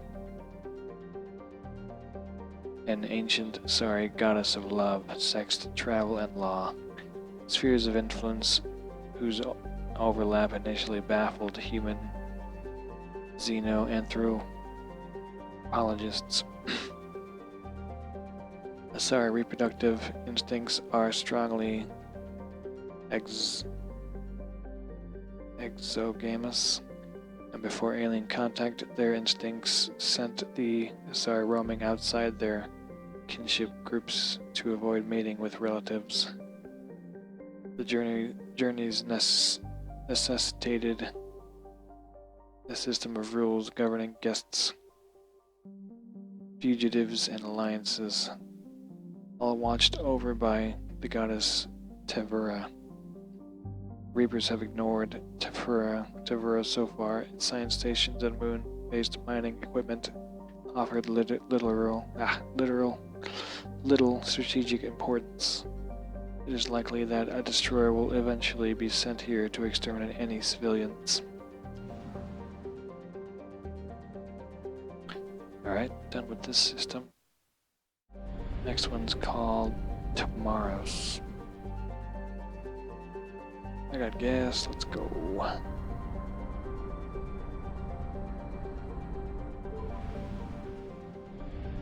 Alright, Lucia. The Krogan rebellions began in the Asari colony of Lucia. After centuries of unabated expansion, the Krogan finally forced the Council's hand when they tried to annex this world. A war that, in a generation, Lucia could be a staging base for an invasion of Thesia. The Council came to the colony's defense. They cut the Krogan supply lines off at Thesia's mass relay and inflicted heavy casualties. The Krogan here surrendered, but others across the galaxy were enraged. Thesia became the catalyst for a much greater war. More than a millennium later, Lucia finds itself once again in danger. Although the Asari have lost the high ground of space, the colony's webbed defense grid remains at least partially functional. Land, sea, and air forces are striking wherever they can, determined to resist until the end.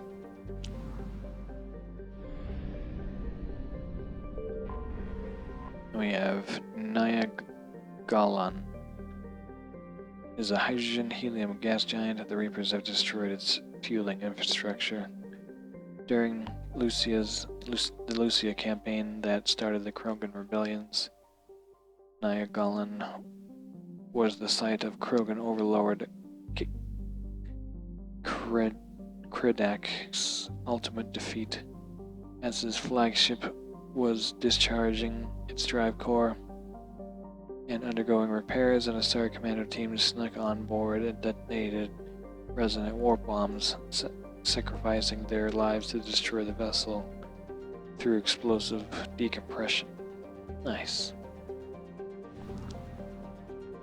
Alright. Then we have Pronoia. This is a methane ammonia gas giant notable for their large deposits of platinum discovered by Lucia colonists on its largest moon.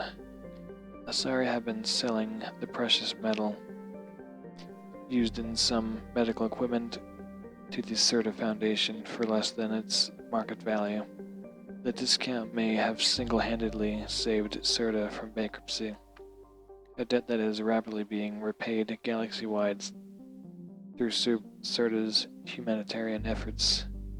The Reaper presence in the system has no doubt cut off supplies to the Foundation. Alright, and lastly in this system, we have Bennis.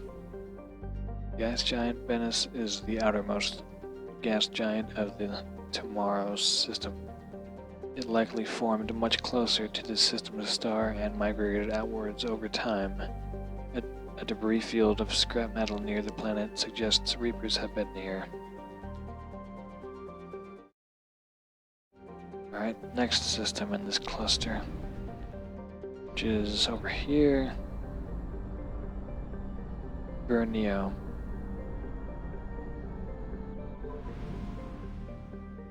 Alright. Whoa. Never seen that before. Two objects in the same orbit distance. Huh. Wonder what the distance is. 1.4 AU. Is this the same? They're both the same orbital distance. I wonder if they're going... I'm guessing they're going the same direction. They probably have the same speed. Period. 1.2 Earth years. Oh no. 1.3 Earth years. This is eventually gonna hit that one. Interesting. Nati. Nati is a rocky planet with a crushing atmosphere. Thick clouds have created a runaway greenhouse effect, locking in the brutal heat from its yellow-white star, Burnio. Much of Nati's surface is brittle rock with deposits of molten metal. Alright, let's check out these planets. Go to Promavis. Within 3 years, Prometheus will slam into a neighboring planet, Sotera, and suffer an apocalyptic transformation. Asari explorers searching for life on Prometheus's hydrocarbon morass were relieved to find none. Prometheus's ethane atmosphere is likely to ignite when it mingles with Sotera's oxygen, and both planets will shatter under the force of the collision.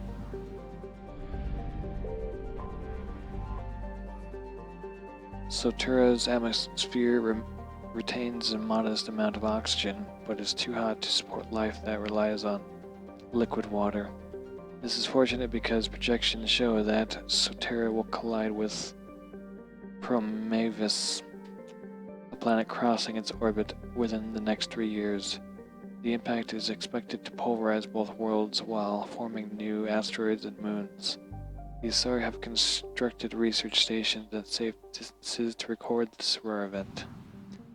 That'd be pretty interesting if that happened in real life. Probably would be disastrous to collide with other planets nearby, but interesting. The Asari have set up, so this is Tritogeneth. Tritogeneth.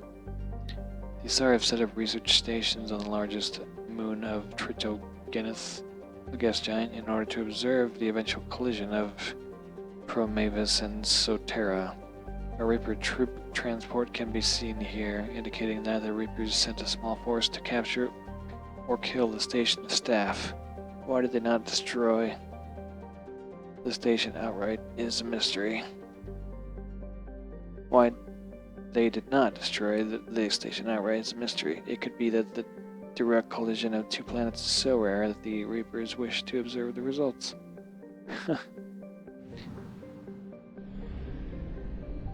And then lastly we have Polissa. Polissa is a ringed gas giant composed of hydrogen, helium, and trace amounts of ammonia. It has 26 moons, but the Asari extracted the most valuable resource deposits from all of them long ago. The facilities have largely been forgotten in the face of greater excitement among the system's inner planets. Somebody just had an idea, like, oh man, what if two planets were in the same orbital ring, and they just made this whole system based off that idea.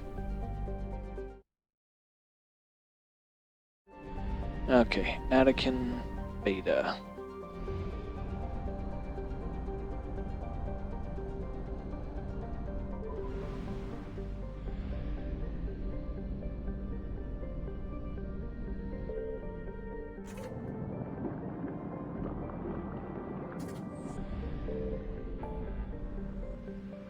Where would the Attican Beta be?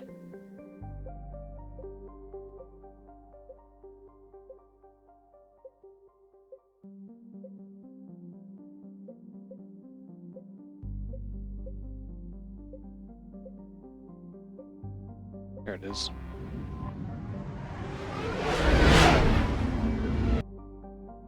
Gosh, always seems to like stop when I'm doing this. I wonder if my hard drive is spinning down. Okay, we need to go to Order and Hercules. Whoa.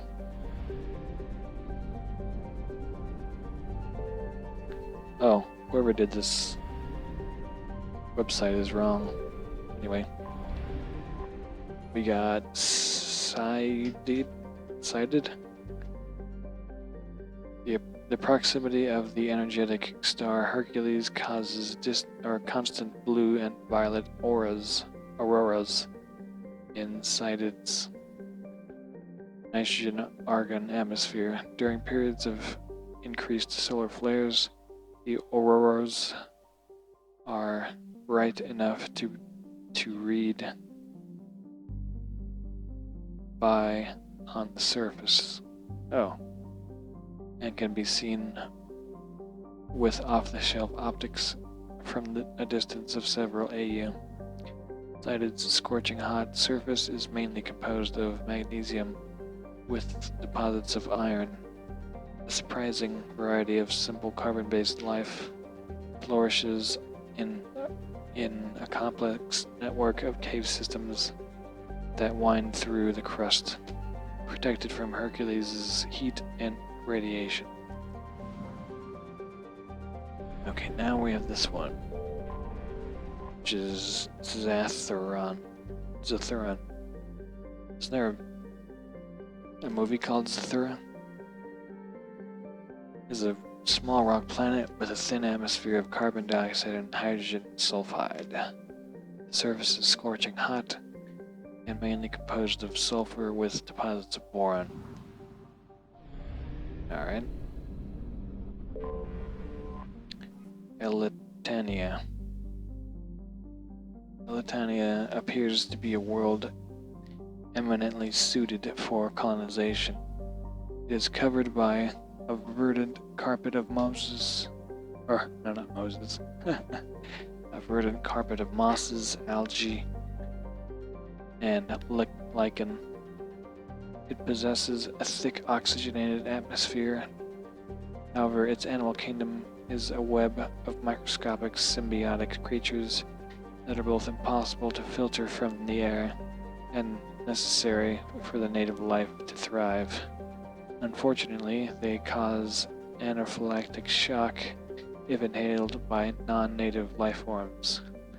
Settlement by non-native species will require either fully sealed environmental suits or a replacement of the entire planet's ecosystem. Limited colonization has been proposed for altitudes above the organism's range, or in areas where favorable winds keep the air clear. Huh. Interesting. Lastly, in this system, we have Zetaurus. It's a hydrogen-helium gas giant with high-level decks of sulfur clouds. A layer of hydrocarbons has formed deeper in the atmosphere. Vast electrical storm fronts can be seen flickering across the dark side. Cool. And then go to the other system called Theseus.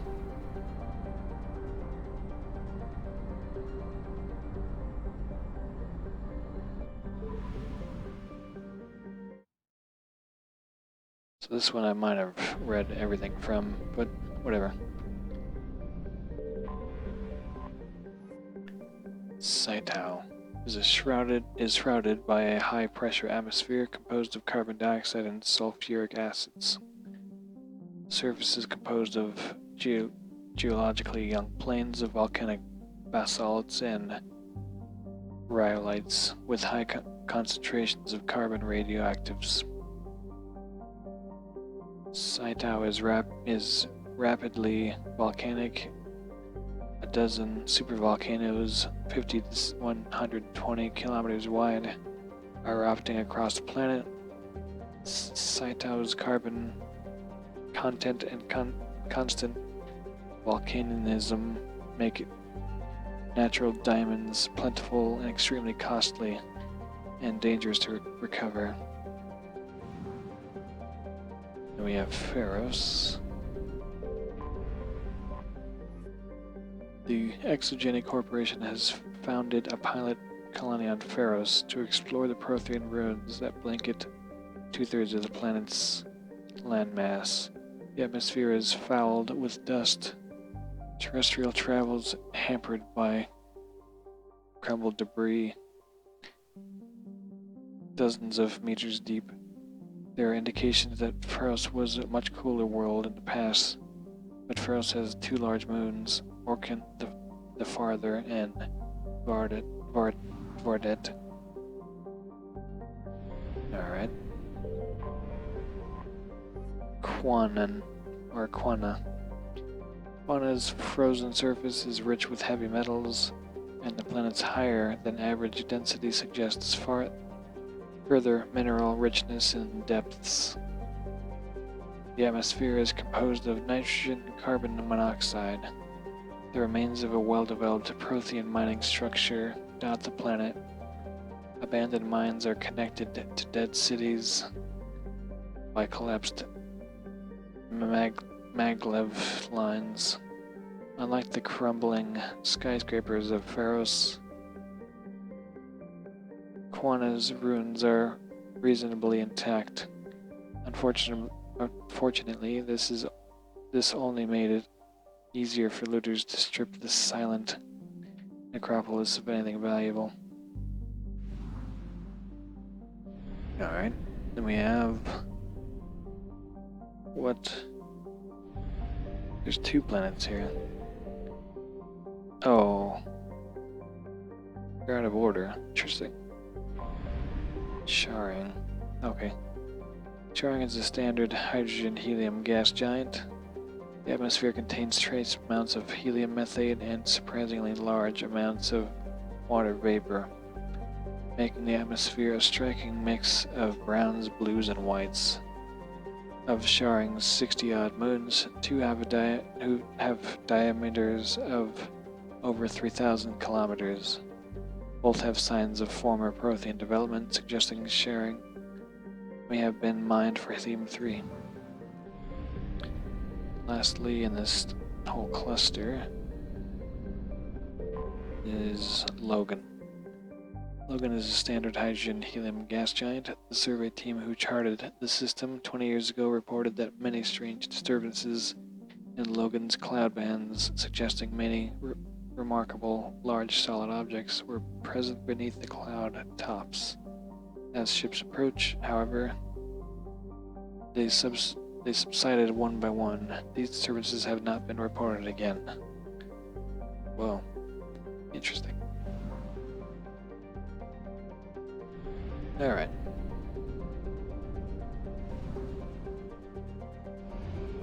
Next cluster.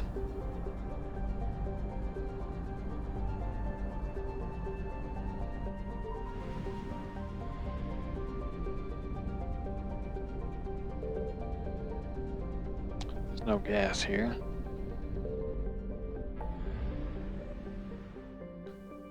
Shoot, okay. Gonna go to the Kailston Rift if I can find.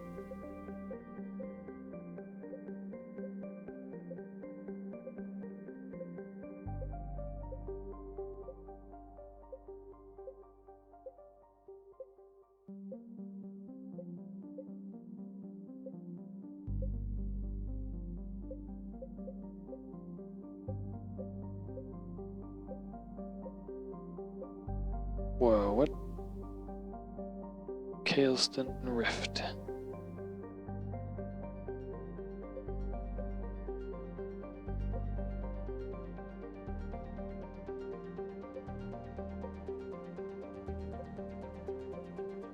Did I miss it? Or is it just not here?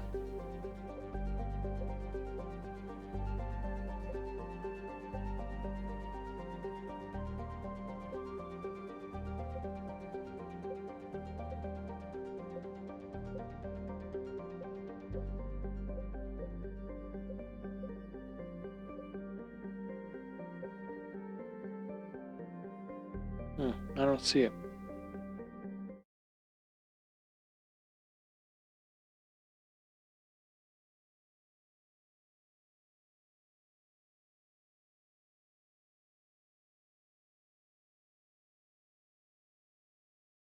Oh, it's a DLC. Never mind. Crescent Nebula.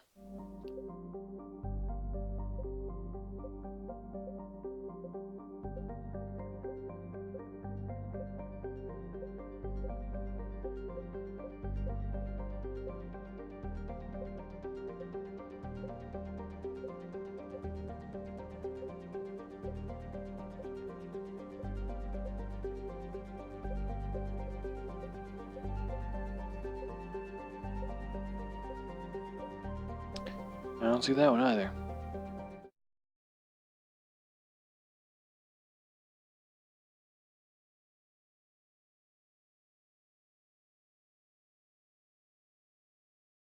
What? These are DLCs I don't have. Nothing. What deals? What? I mean, it's really late right here. It's like almost 4:30 in the morning. Nah. Yeah. Nah. Nah. Yeah, you're right. I'm just not young like you. What? I'm just not young like you. True.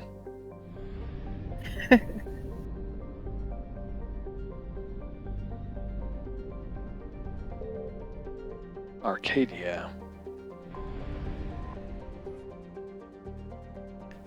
An unusually large terrestrial world, Arcadia has a dense atmosphere composed of nitrogen and helium. Its scorching hot surface is mainly composed of alkaline basalts. Wow.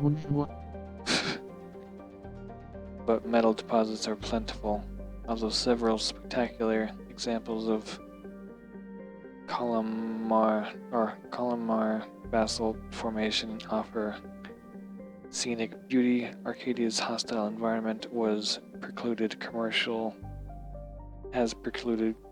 development. Alright. And then we have Eden Prime. This idyllic agrarian world was one of the first human colonies established beyond the Charon mass relay. Eden Prime's fertile biosphere drew heavy immigration from the Systems Alliance and other human organizations. Do you think you would, if you had the chance, do you think you would want to live on a different planet? Mm, 10 votes for Warcraft. I'll consider the pros and cons. I guess that's true. Like, what if they were like, you wouldn't have to worry about money? It just depends on a lot of other things, not just money. That's Like true. air, water, and food. 50? What? Isn't that 50 I'm betting on votes? myself. Huh? 100. 200. What are you talking about? I voted. Yeah, right. Your state voted for Trump. Warcraft. Can't believe you voted for Trump. Warcraft. No, that's Trump. I'll have to Warcraft. I'll have to make my system work with an electoral college. I just manipulate it to work with, or to play whatever game I want.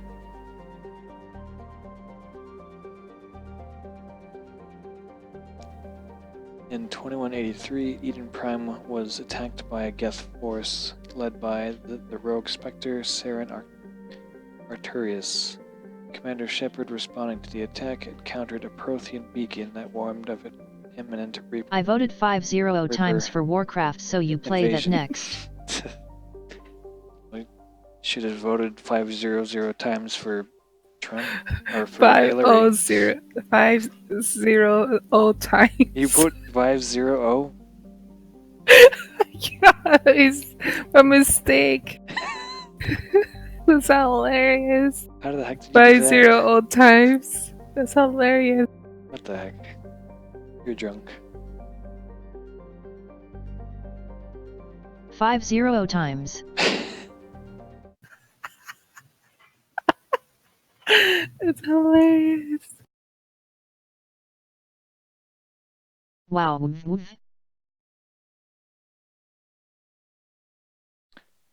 Let's see. It is thanks to this beacon and the commander's quick action that the galaxy has any chance of survival today. Although the Reapers rust past much 50 of... 0 times. That's hilarious. Although the Reapers This rushed stuff past... amuses me. Yeah, it does. Rushed past much of the Exodus cluster and their plan to take Earth, it is clear the war has come to Eden Prime. Distress signals have jammed all of available frequencies, fires burn in vast swaths around the arable land, and its once extensive monorail system is twisted metal. Cerberus has much to lose if word of their ruthless attack on the human colony gets out. What they stand to gain must be equally valuable.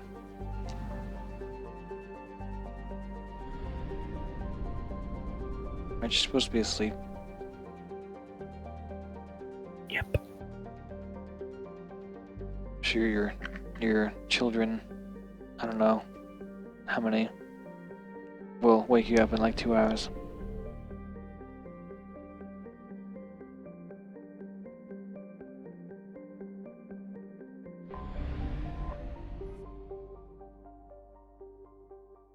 Children. No, I only have one kid. Thank you very much. Well, children can be one kid. Only have one child. Children. Child. And your child will wake you up in 2 hours. It's not with me. So that's cool.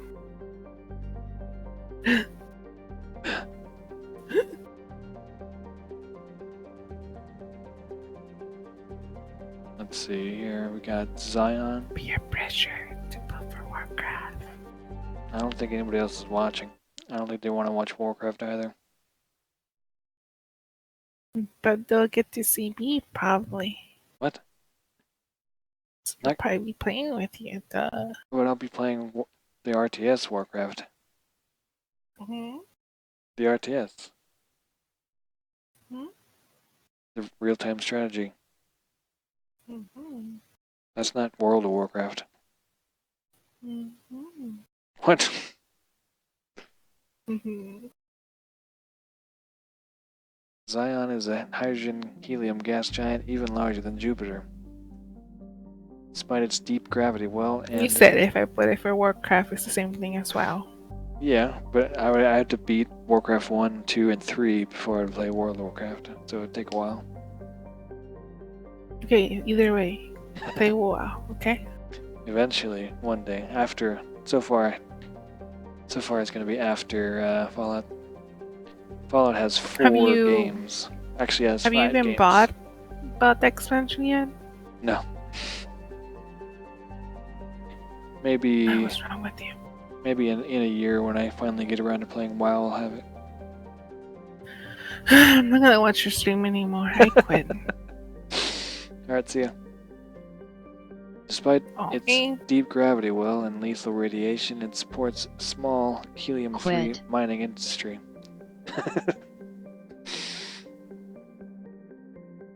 But seriously, I'm gonna go to sleep. Alright, good luck. Bye. Bye.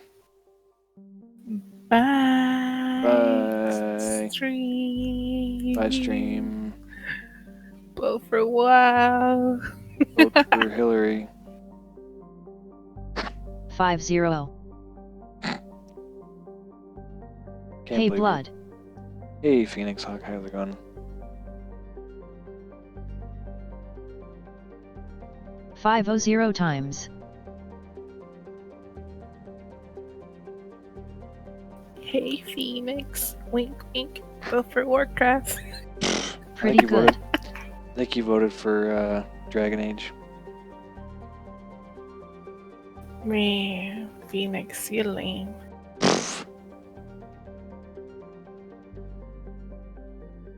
The reason LOL. Reason is simple. As the only gas giant in the Utopia system, it is the only local fuel or source of fuel for Eden Prime's power stations and spaceports. Zion has 112 natural satellites ranging from orbiting asteroids to... Wow, this is a new side of her. Wink wink. She just wants me to play Warcraft. Have I been here with Phoenix before? I don't think so, because you think this game is boring. I'm Pixie. He has other chicks in here, because you know. But I'm not those chicks. I'm a different chick. I'm sure he probably has heard you briefly before. Wink wink, Buffer Walk. She's over here campaigning for Warcraft. She's gonna make signs and post them in my Discord. Okay, good to meet you then. Yeah, nice to meet you, Phoenix. But if you want me here around more often, you need to buffer Warcraft. Quit bribing my viewers. Okay. I would totally bribe them. Jeez. Wink wink. You won't even be here for the first 3 games for Warcraft. Wink wink. Hey. What in the universe did I walk into? Even though I think Warcraft 3 is where Thrall first comes in.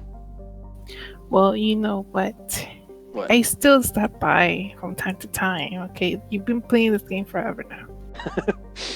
Yep, I'm gonna play Fallout for forever now. So nobody's gonna vote for Warcraft. Phoenix, don't listen to this guy. I know he's the person you came to watch, but I'm here now. So Wink, wink.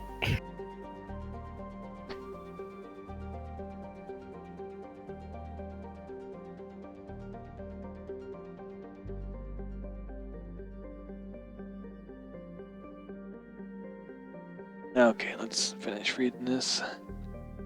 Zion has 112 natural. But Phoenix. Okay then. Satellites ranging from Vote. orbiting asteroids to the moon of Warcraft.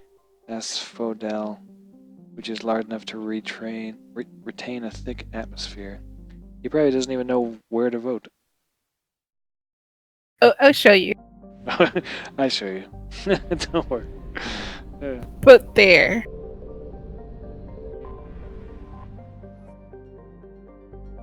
Nah, I voted Dragon Age. See, I told you. Team Phoenix. You disappoint me, Phoenix. You have to like get all your buddies from the other guild to vote.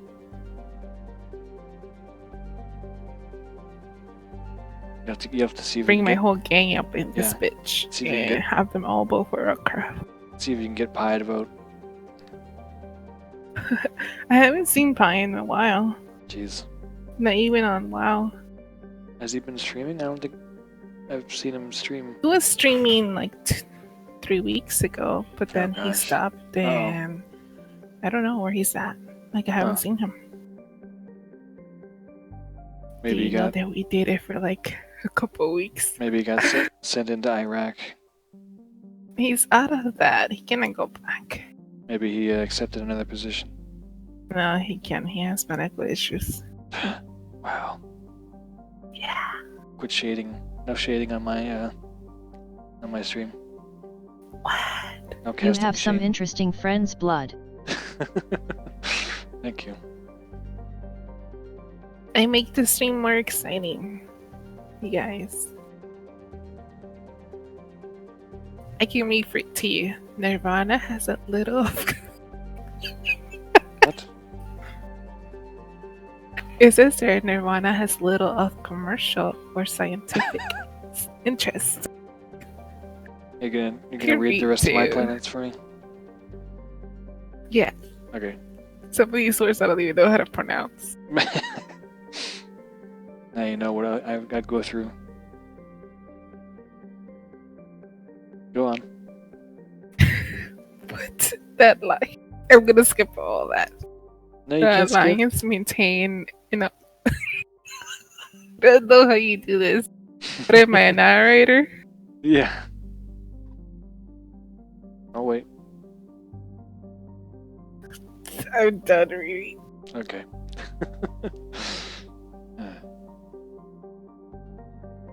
Yeah, I think it helps that I took chemistry and physics. I know a lot of these words. Nirvana has a trace atmosphere of xenon and krypton. The surface is a mix of water ice and iron oxides, with cryovolcanic plumes of potassium concentrated around the equatorial ridge. See? Easy. Hold on. Nirvana has little... I'll see you later, man. You guys have an awesome night/day. Alright, Jim Maximus, thanks for coming You by. do, John Maximus. Wink, wink. You're gonna tell him to vote for Warcraft? Vote for Warcraft, don't forget. Thanks for stopping by.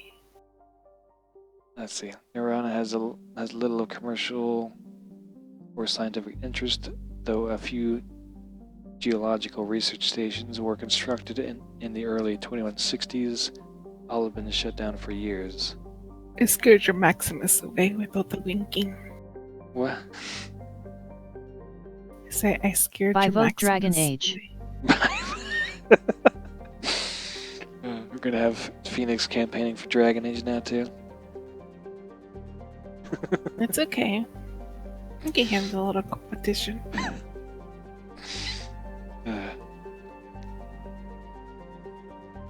The Alliance maintained an automated ice cracking station, which stockpiled a large amount of... what's that? Deuterium fuel for use by the fleet. This was commandeered in the preparations for the war, and now Nirvana is completely silent.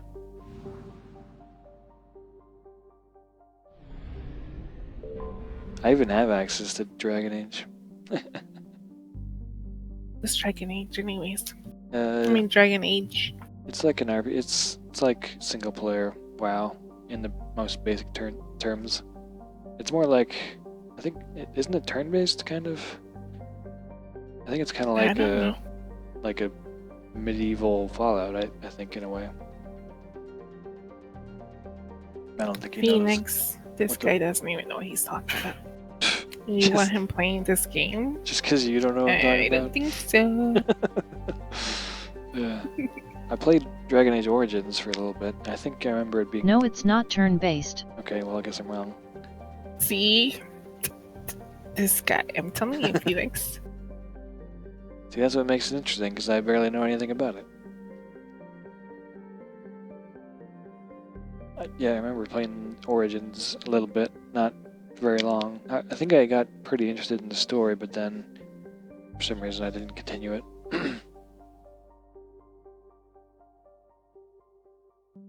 What are those emotes? I think The channel. I wonder I think my thing is blocking all emotes.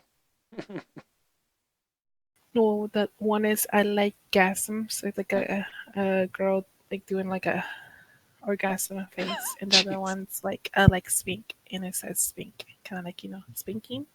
Yeah, I think I get It's it. hot. Is that There's another one. you posting butts. spam? Are you posting porn in my channel now? Yes, porn, but for Warcraft.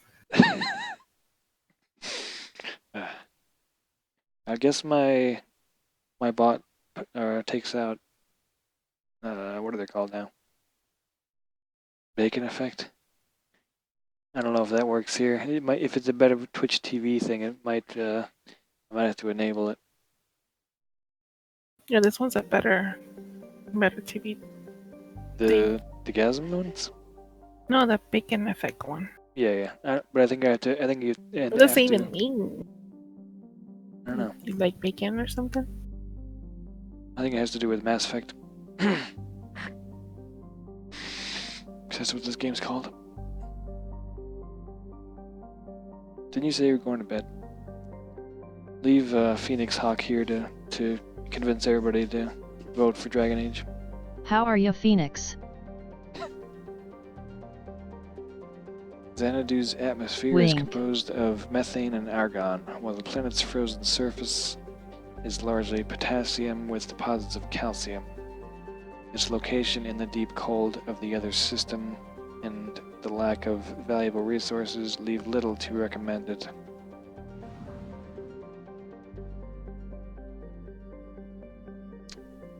Alright, and then let's see, do we have another? Yeah.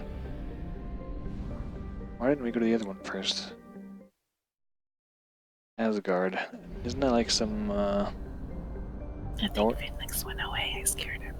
Nordic? I am good and well. I'm not sure about you yet, Pixie.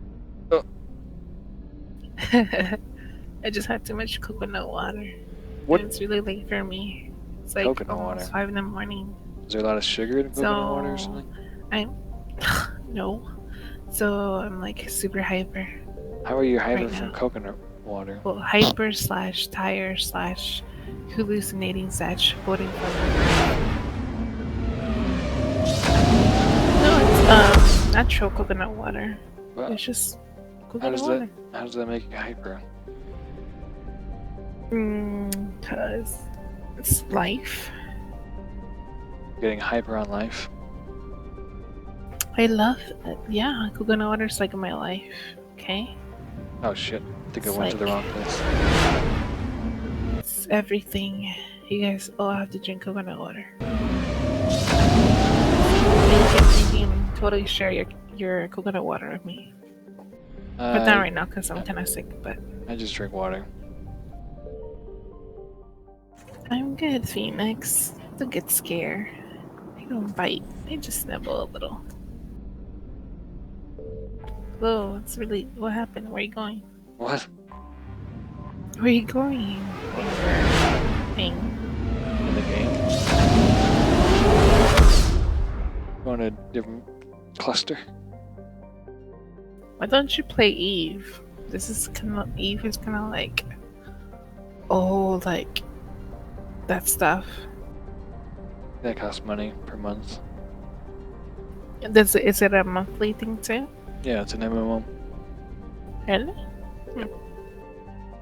I don't get it yet. I've been watching somebody stream it, but I don't really get it.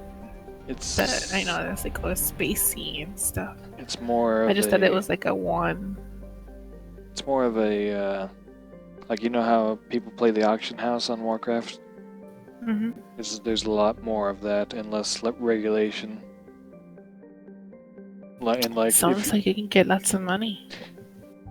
well, in-game money. Like, Well, of course. let's say you buy something from like Orgrimmar, and then you like take it to I don't know, Undercity. Like, you can sell it for different prices. Like, it doesn't have a unified auction house, kind of like what Warcraft does. But if you take one from one place and take it to another, you might be able to sell it for more money. Like, there be more demand in one auction house as opposed to the other. So there's a lot of marketing or economy-based things in that game. I don't know, if you like that kind of stuff, micromanaging, or maybe not micromanaging, but like, I don't know, that kind of playing a market and like playing games with Excel, then I guess that would be a fun game. But I don't know. Okay, we're on Terra Nova now. Terra Nova was one of the Class 1 colonization prospects discovered by the first wave of line surveys in 2150. It was the second human extrasolar colony and the first beyond the Charon Relay, or Charon Mass Relay. It once boasted the highest population of any formally endorsed Alliance colony, but in recent years... I played Eve for like 2 years or so. It sucked. Yeah. Yeah, I don't know. It seems like that I could probably get pretty into that game, but I can't imagine it would be all that fun. You're not reading any of that. Huh? Read. What are you talking about? I'm talking to my viewers, God. Right. Aren't you gonna ignore my viewers? Slash ignore. Well, I should ignore you then. Jeez. It once boasted the highest population of any formally endorsed Alliance colony, but in recent years, threats of Batarian attack caused many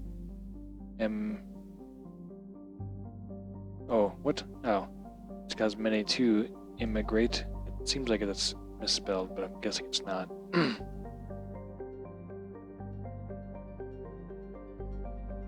The name Exit Cluster became all too apt. Yes. What? Go on. The Reapers landed on Terra Nova. Go on. Okay, I'll let you continue.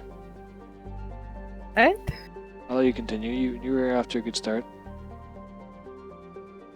I'm just letting you know where you're at. She takes after a real pixie. They're always hyper. Did you hear that? Yes. Thank you. I'll take that as a compliment. The Reapers landed on Terra Nova after a brief battle with the Alliance's 6th Fleet.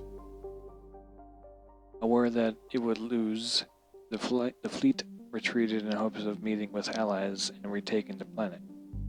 Intelligence indicates that the Reaper forces here the Reaper force here is light, and debate wages over whether to try to liberate the planet or if such an effort would prove futile if the Reapers sent enforcements. I think something cool that they could have done is like shown Reapers on on the world, or like some sort of destruction on the worlds that were supposedly destroyed.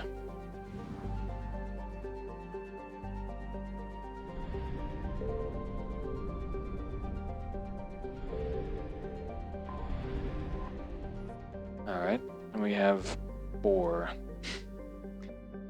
This is a hydrogen helium gas giant with over 90 moons. I'm super cute also. I still don't think he's gonna vote for Warcraft. Damn. I tried. The light of ionized hydrogen filtering through an upper cloud deck of sodium causes its striking coloration. Source of the ionization has not yet been confirmed, but Bohr's mass equal to 6 Jupiters and high temperature. Did you go to Chronos Station yet or just been reading planets? I've just been reading planets.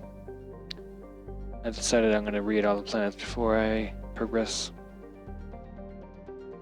The source of ionization has not yet been confirmed. He's been trying to read. But Bohr's mass equal to 6 Jupiters and high temperature suggested it may be a brown dwarf, a gas giant that But he's gained distracted by my almost awesomeness. enough mass to ignite to a small star. What? What? The Reapers destroyed Bohr's extensive helium-3 infrastructure, although wreckage indicates that the 6th Fleet did not give up the planet without a fight. Giggle.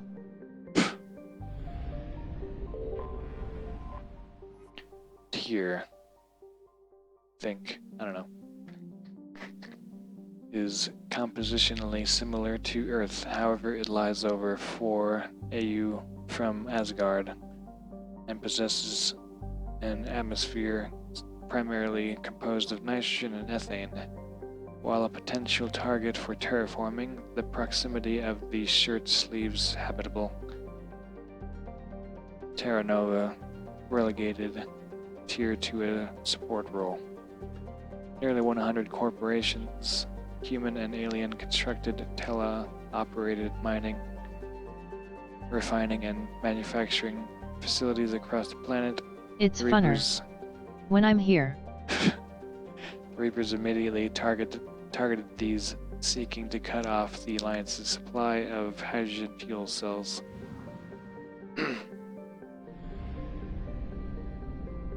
Alright, then we have Loki. A small terrestrial world with little to recommend it. Loki's one hemisphere is largely covered by ice, and the other by craggy basaltic highlands. The rough, varied terrain suggests an ancient cataclysm caused significant damage to the planet, reaching 6.5 AU at perigee and 7.1 AU at epoche. Loki's unusual elliptical orbit reinforces this hypothesis. Beneath Loki's ice cap runs a naturally formed network of subterranean tunnels. These may have proven useful to Alliance forces in retreat. Nevertheless, any organics hidden there or here remain in peril as Loki's atmosphere is inhospitable and Reaper's scanning technology is efficient. Alright, done with this cluster.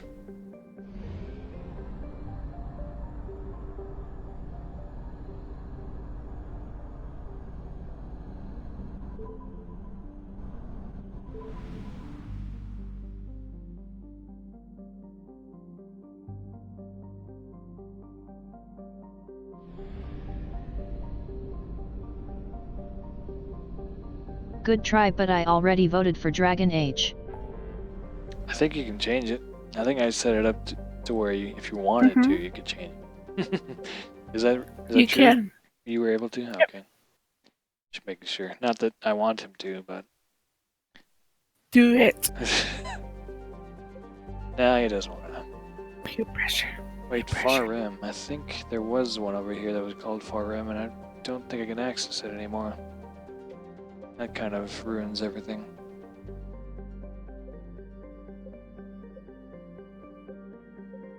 Huh.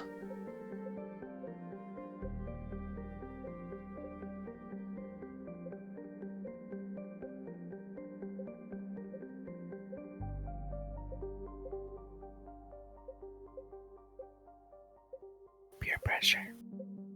Nah, he's not gonna do it. He wants Dragon Age.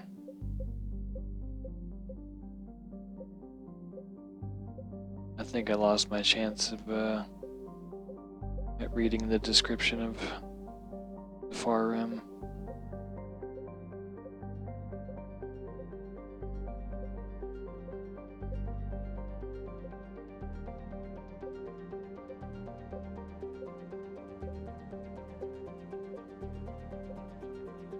Warcraft to me is like watching Diablo.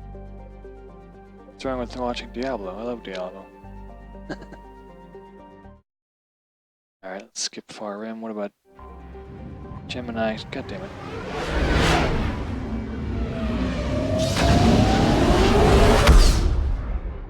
What difference would it make if you voted for Dragon Age when there's only one vote, Phoenix? Go with the bigger people, obviously. Your one vote can help me. See? It's not gonna win with one little vote.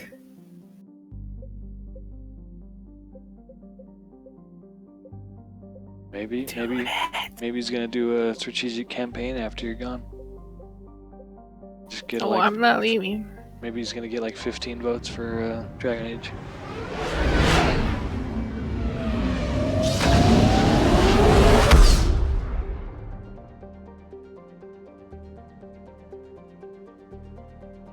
Or like overnight he's gonna make 15 new Google accounts and vote.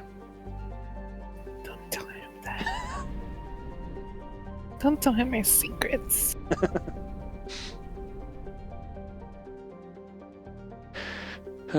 Well, LOL. oh, what happened? Wow.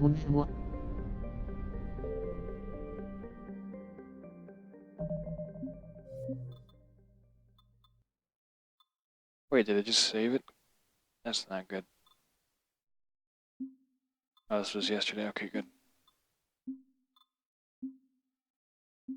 Okay.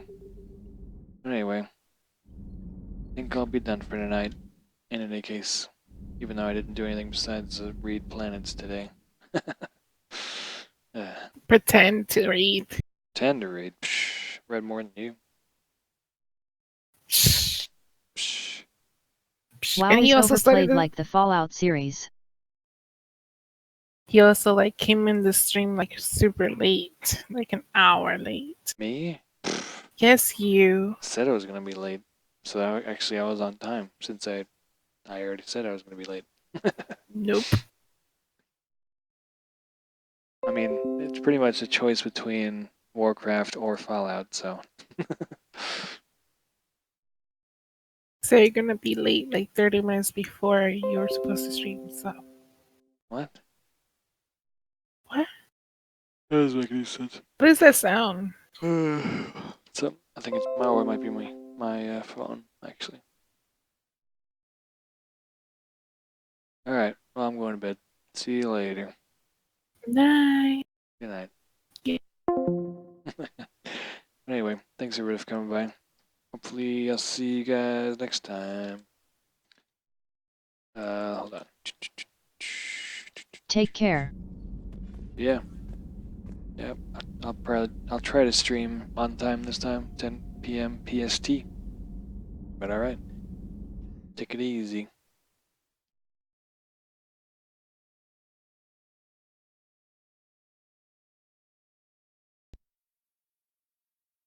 Good night, Phoenix.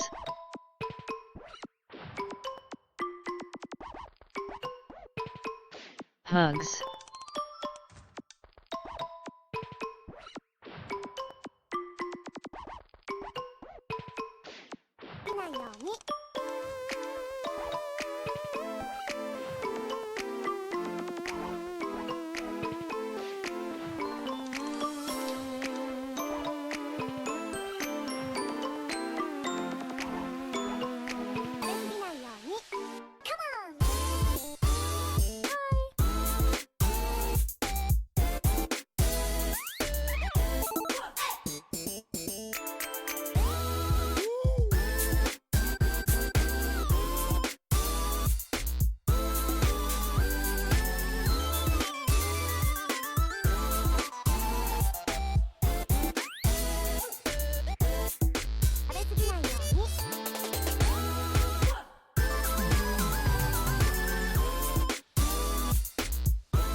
けしはどう？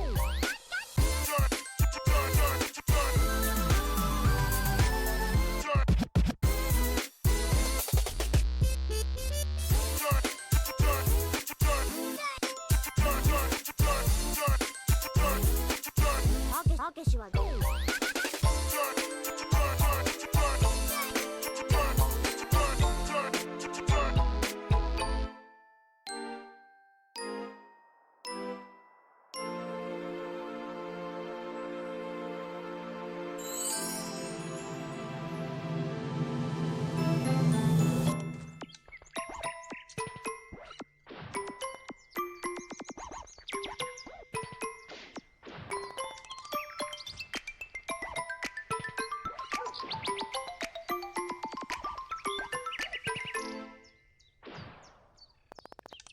食べ過ぎないように。